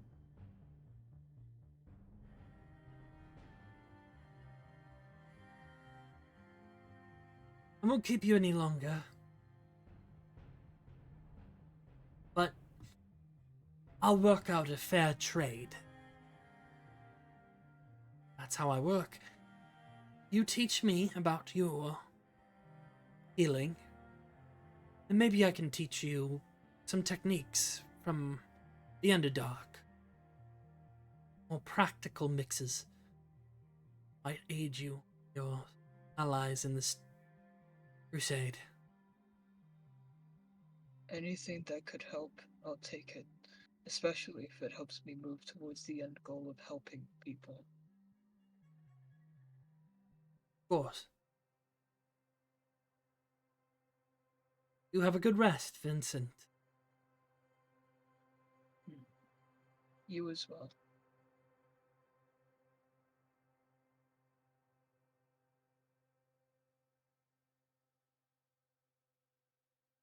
And with that, we'll gain the benefits of long rest. Your level ups are 100%, what's the word? Set in. You all have your new fancy abilities. And for you, Vincent, I did pick out some weapon masteries for you, mainly longsword. You can change those in the feats tab at any time. Same with you, Blake. I gave you revolver weapon mastery. And I gave you whip weapon mastery, which is a surprise tool we'll see later. I have plans. I don't have a character sheet in roll You roll don't. 20, right? You only have a D&D Okay. Beyond one. Gotcha. Okay, I want to make sure. Yeah, because they So, don't. Wait a minute. They don't have blood hunters in roll 20. I just kept forgetting. You're fine. But yes, the morning comes, and you all find your way. I'm gonna just clear out your tokens from 4, just to bring everything proper down.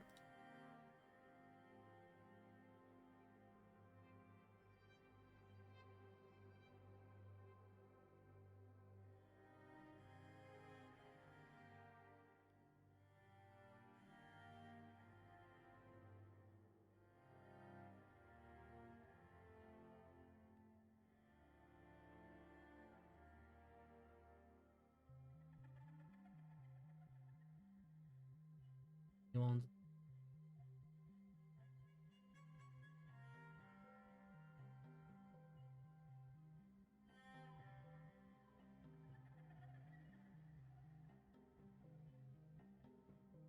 All right, everyone, single file. Stand in line. Stand in line. If we're not in a straight line, we're not going downstairs for breakfast. I mean, you just go through the mirror. You know what I mean. Wow. I did it first. Dragon Age Veilguard, pay me. To be fair, they work on the game longer than Fuck this you. No, game it, should was, take. it wasn't real until it released. Yeah, exactly. That True. game was in development hell for so long. Yeah, exactly. That's why Nakara gets copyright claims. What? No, the Illuvian Knocker, the Illuvian's like, oh god, From it's like so old. DAO. Oh god, it's 13 years old, Blake. Shh. No, shut up. So old. So old. I had to scroll so far to pick my birth year. See, the funniest thing about picking birth years when making an account for something is one, getting older and having to scroll down lower, but also seeing the current year as an option. Fucking little Tommy's getting fresh out the womb, ready to start a fucking Twitter account, I guess. I mean, these days. Yeah. Oh, Those God. iPod kids are getting hooked young. I just Oh, said God. iPod, not iPad. Oh no! Oh, I'm no. old! I'm old! It's No! just the cutout. Hold on, Just hold on, turns hold to on, hold on. dust. There we go.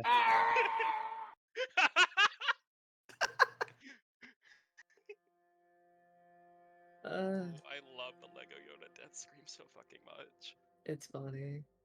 Fun fact, if you put Blanche in a room with just him, Echo, and Vincent for long enough, you just start hearing that sound if you try to read Blanche's mind. It's just the Lego Yoda death scream over and over again. But yes, you make your As his way. anxiety builds. You make your way down the stairs, exiting Yeah, the. Echo is portal. just kind of so normally Echo would stand at not quite, what did we say, 6'1" or Yep. so? Mm-hmm.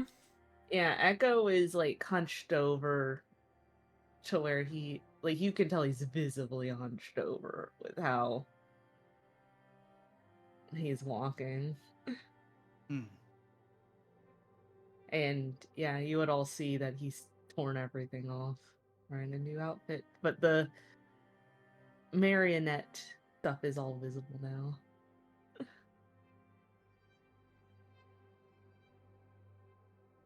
Blanche is just trying so hard to not make a comment that he thinks would be positive, but probably wouldn't be. And now the rest of you see Echo. Lad's just being like, don't say anything. And the rest of you now see Echo's new attire as well as the lack of skin.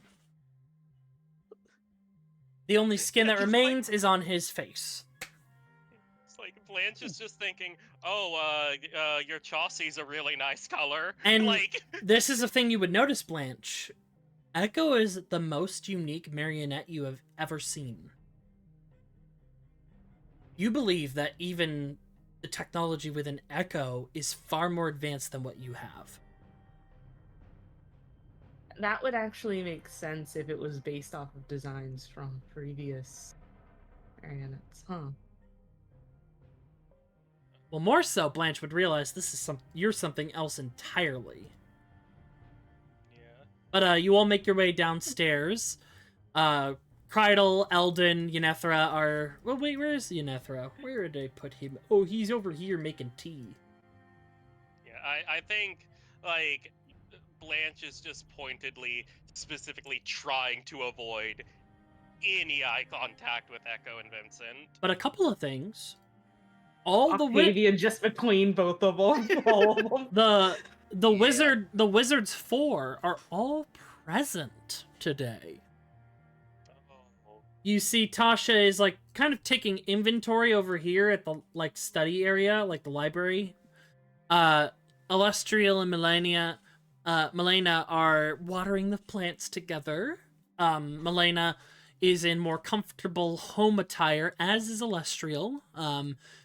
You can just gather already, given that you learned from Alestriel that her wife travels from plane to plane quite frequently. She might not always see her wife, so they enjoy these tender moments together on Milena's days off. And then Mordenkainen is in the corner, kind of sifting through a pile of books on the ground next to him.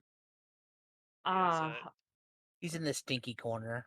'Cause in the he's corner stinky. where he I belongs. love this episode of Bad Bitches and Mordekainen. Yeah.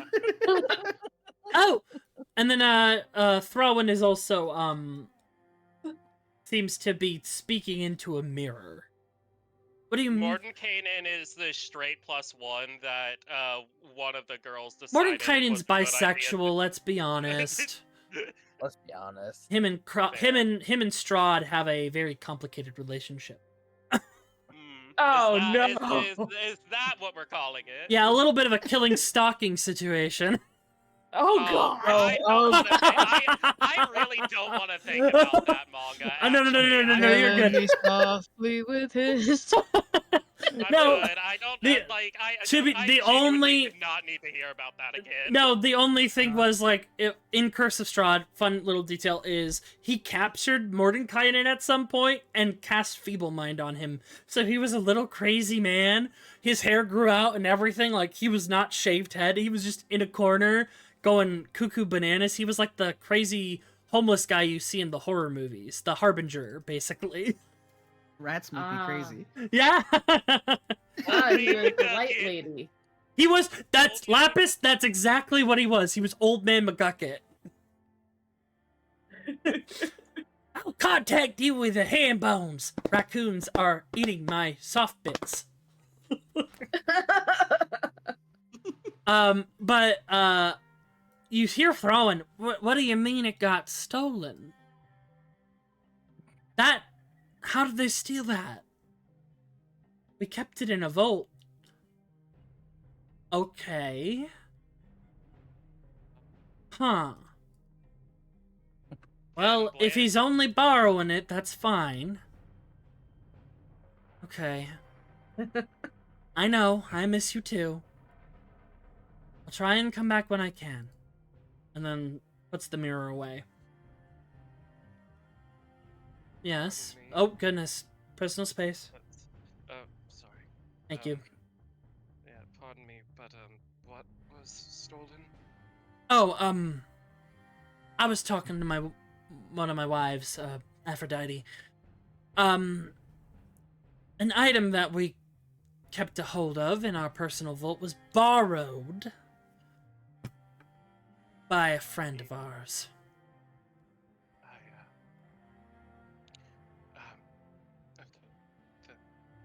That's good. That's good. All right then. Yeah. Just Blanche looking is at you crying. like side-eyeing with the Blake sass. You Yeah. okay there? Yeah, basically. Yeah. I have You're fine. I have something to bring up if a meeting is to be had. Well, funny you say that. Alestriel looks over. Oh, good, everyone's here except for Vel. And walks over with her wife. Everyone, good day. I know yesterday was a bit difficult, but we're all here. We're all doing as well as we can. We're all going to be okay. And if you need anything... Just like a grunt from If Echo. any of you need anything, please let me know. We will make it possible if we can. Materials, items, once again, my personal collection is at your disposal.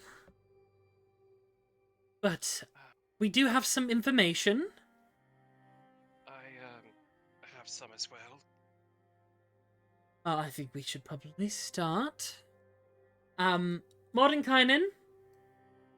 Yes, I'm coming, don't worry. Out of the stinky corner. He's not stinky, he's well-groomed. He's stinky. He is stinky to me. He is stinky to me. He walks up with Blanche his... is Smells like going to- mage. He's stinky in aura, you know. Blanche is going to cast a message on Steven and just ask, "Are you going to be a part of this meeting, or He's just busy working. Okay. He's been rather absorbed in his work lately. Okay. I'm listening, don't worry. He just shouts. All right. And Sweet Roll will go, don't worry. Echo just pats Sweet Roll. Little quiet honk.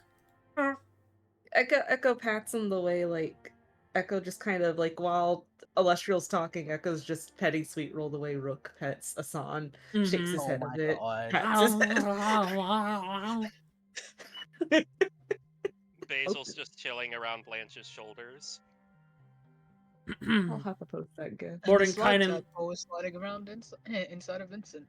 yeah, Horrible. Adorable. Hate it's that. in the it's in the endo layer, yeah. But Melena's gonna jump over the couch as Tasha comes up because the Wizards 4 are going to speak to you as an ensemble. Well, you're welcome. Thanks to your hard work, we've been able to decipher where the next piece of the rod is. Bringing back that first piece, and being able to tether its essence off of Blanche's holding of it, we were able to track its second piece's location.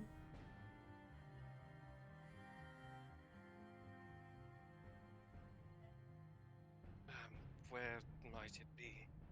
Well, looks at Illustrial. It is in, an interesting place. Have any of you heard about Wild Space? Echo looks up. Connection to Blanche the will Astral also- Sea. Blanche will also perk up a little bit. Well, we've discovered the location of the second piece is in the Astral Sea, particularly Wild Space. And it is in an interesting place. It is in something known as the Hurtaloid. Can we Hurtalot. roll for this? Known as the Heart of Havoc. So good. Yeah, okay.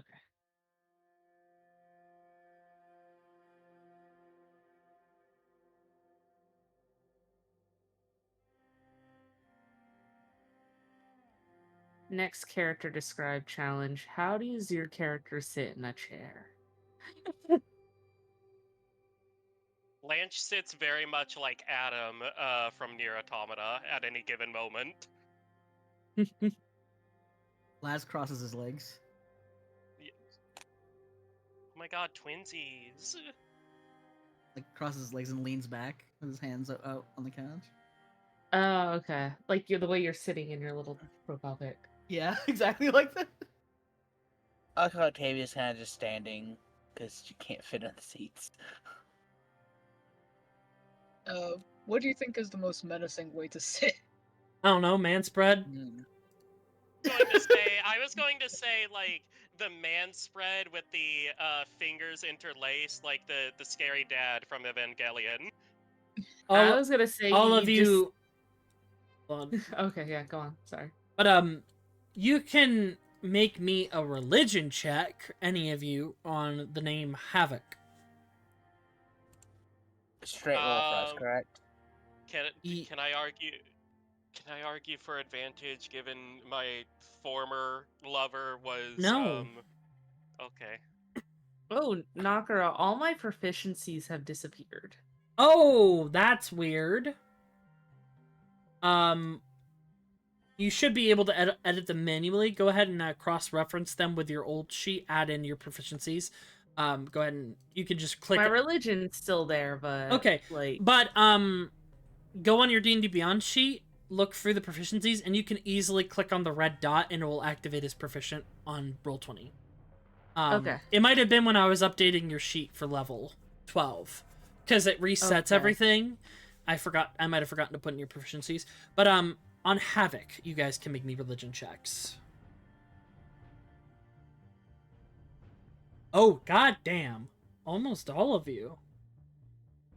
Actually, no, all of you would know. And it makes sense because most of you are quite studied in fields of deities and phenomena and whatnot. But Havoc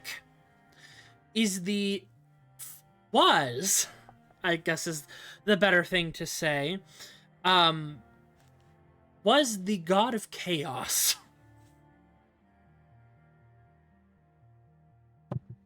Are you saying we're going to be exploring the body of a dead god? Correct. It seems that the piece of the rod was somehow connected with a ship, a spell jamming helm, or otherwise. We don't know too much, but the rod is embedded within the heart of Havoc, as is a spell jamming helm, the Lambit Zenith. Just, how, fresh is this, body? Hard to tell. Based on legend lore, he was dying, and then the Lambit Zenith crashed into him. I don't know if this killed him, because legend lore was rather in between. He might be in an odd state, given both the fact that he is chaos magic made flesh, and Wild Space's innate timelessness. So he could be dead, he could be still dying. I'm not entirely sure how comfortable I am with the idea of traipsing around inside the body of another. Unfortunately, you have no choice. You have to get this second piece of the rod, and if it so happens it is in the corpse of a god, you'll just need to retrieve it. Swallow your stones. Will his followers be there? I don't... Pardon? He looks at you, Echo.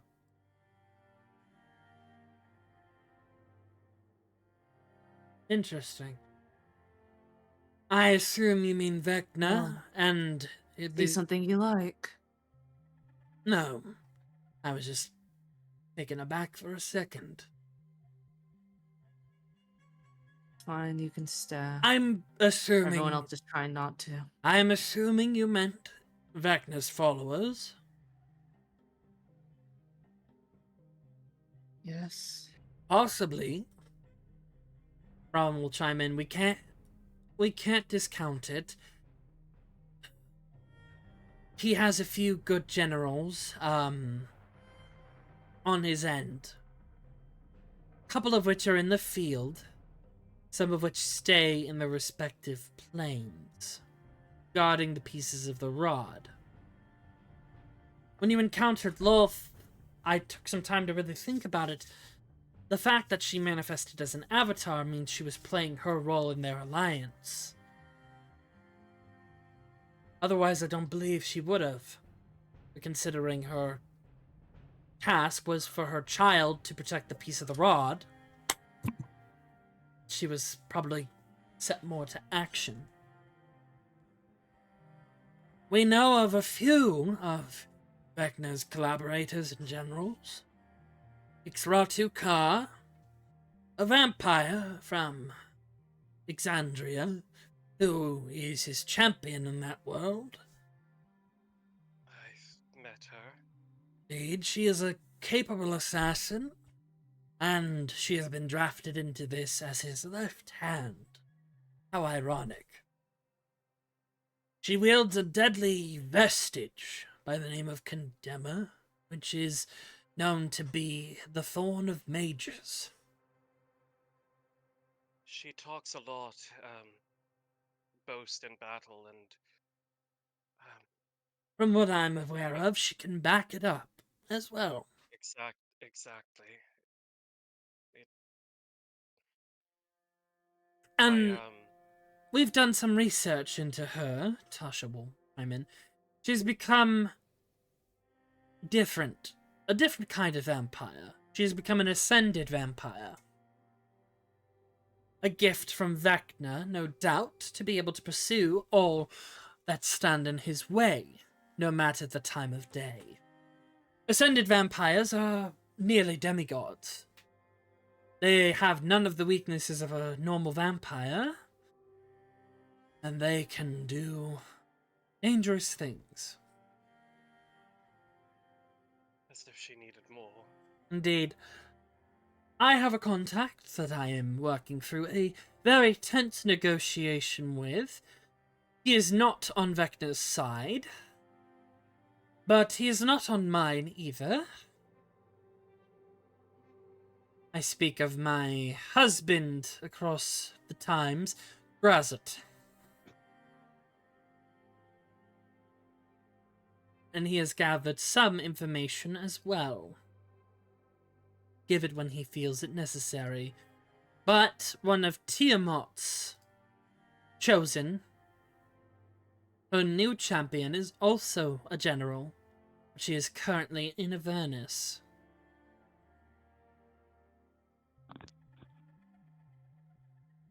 And of course, you already know about Lord Soth.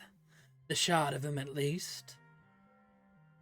Blanche winces a little bit. And we have made some very good headway into figuring out how to fix that problem when you come to it. But Soth has remained on Kreen. There is likely a piece of the rod there. Same with Avernus. The generals that have not moved, I believe that is where pieces of the rod are. But we can't go to those places until we get each piece in order. And another one of his generals, Mordenkainen just looks at the corner, is an old rival of mine. Strahd von Zarovich.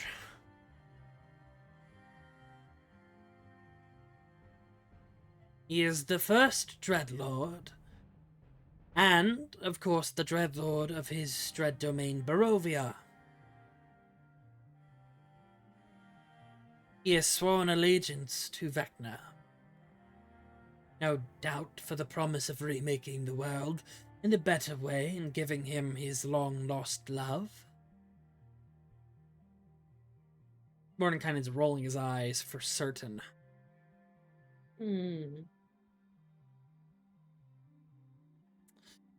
But, nonetheless, those are the generals we know of. There might be more. Indeed. And regarding the Hells, we might have an ally there. Mostly. Tasha kind of like does the kind of half and half gesture with her hand. What Same. is- Mostly because he's extremely dangerous and bitter. And this is... A very dangerous Dragonborn. He was the champion of Tiamat, and now he is just a simple chosen. He is a man by the name of Archon the Cruel. Ah. He hails from Exandria, like Exratu Ka, and in the battle where Vecna ascended and was banished, he took Vecna's hand. At least that version of it. As a reminder, exists all across realities, so there are multiple hands and eyes looking to Thrawin. He took the hand and fled to Avernus, where he attempted to free Tiamat, but has been unsuccessful. The hand has corrupted him greatly, but he is still dangerous. He may become an ally because he was ousted from his champion position. And Tiamat's chosen and followers are very toxic to each other. So, we may be able to gain his allyship tentatively.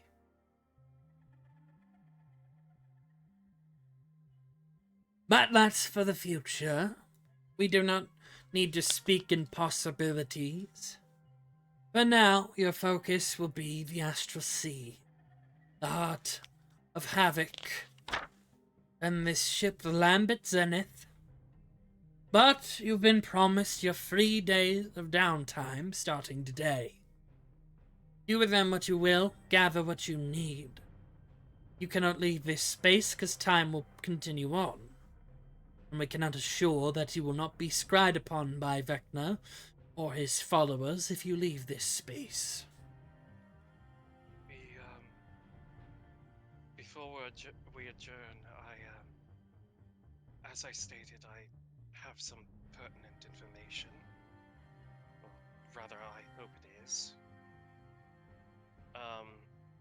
Sort of clear his throat and say, I know this sounds like the ravings of a delusional madman after my, lashing yesterday, but as I was being taunted by my shadow, he corrected me in my unjust assumptions, but he did assure that there is a spy somewhere within these walls. Remember, the Wizards 4 immediately look around, look at each other.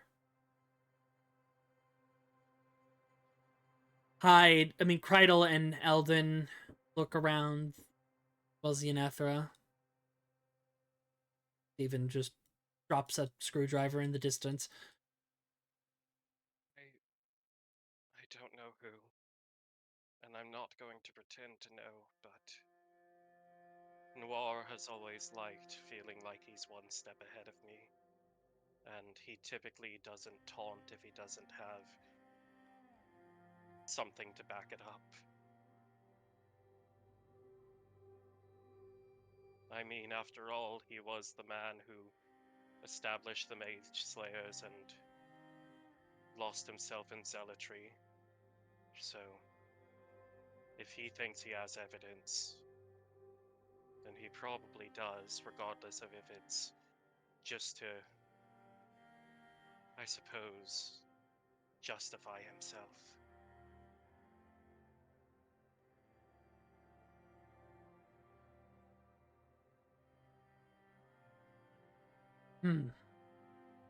Conjecture for now. We don't have any evidence or many unsubstantiated claims, but looks to the others. This will be taken into consideration. I think during that entire conversation, Blanche was wringing his hands and looking downwards. Like, he knows that's a probably suspicious thing to bring up after yesterday. I will look into this myself. After all, dealing with espionage and mischief is one of my specialties in quelling such things.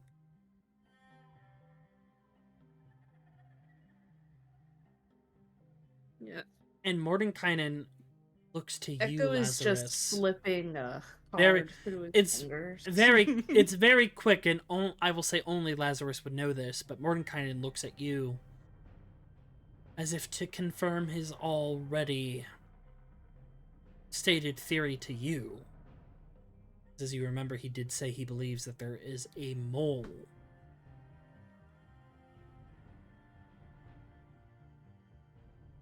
We will do what we can.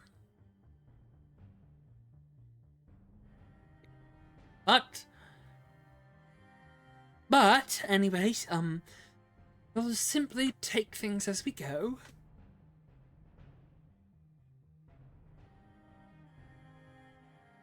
And please, do take care of yourselves. I know you can't leave the sanctum this time, but next time I should have a way for you all to go out into Sigil and beyond it. Right. Of course. Mhm. They nod and the meeting is adjourned.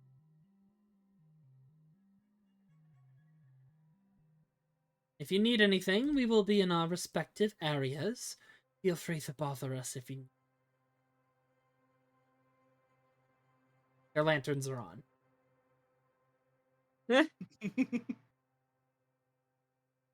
They have a little speech bubble with a clock. Yep.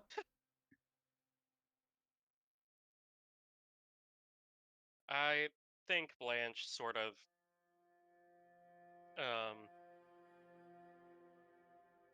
reaches out his hand towards Lazarus, like he's just fully sort of sinking into the couch and not really wanting to feel alone. Mordenkainen's going back to his... Good Laz old will put an Martin. arm around Blanche. Oh, that's so much more than Reminder, you do have a necromancer friend, but we'll get into that next time on Vecna Yeah. Eve of Ruin, because we did go a little over, but we were able to kind of deal with the You set aftermath the of... stage. Yes. The aftermath of everything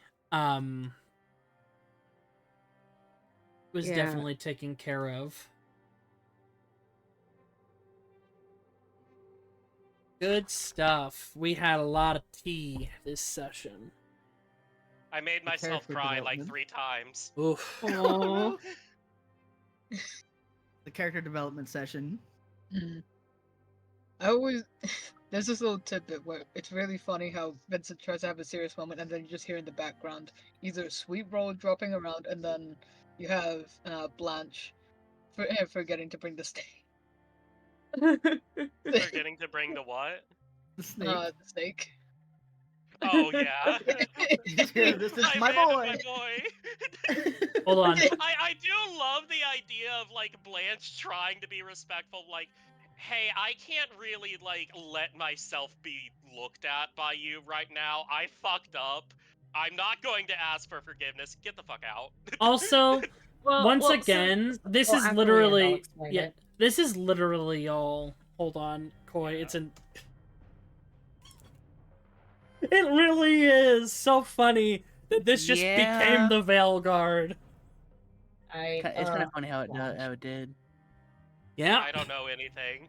they're a group like I just they're realized they're how a group. awkward Valara stands. Yeah, they're a group that is determined to stop an ancient god, Mm. and Sounds they familiar. meet in like the common area to discuss developments. Yeah. But yes, we will pick up there next time. We're still going on a good schedule. Hopefully, we can continue. We might not have too many sessions next month because it is December and that's closer to the holidays and travel. But just looking at my calendar, your next session is the 9th. Yeah, I'll say you have a session the 9th. And then we'll be back in January. So we have one session next month because after that, it's like the week of Christmas. And we'll just take that off and then we'll be back in January. Yeah. We're doing great. You guys are making really good progress, I will I'm say. having fun. It's a really good campaign. And like I said, It is. having added... Because like I said, I told y'all I added to it because Yeah. I felt it was lacking. And the fact that honestly kind of adding those Veilguard vibes really made the difference. Yeah. Because I that helped do a lot for my building of the game. Also, leave it to a gay post-mental breakdown to be like, okay, maybe I should try moving on, at least a little bit. All right. Just a little. We're gonna go ahead and raid Minji, but we'll see you guys next time. Bye-bye! Goodbye. Bye.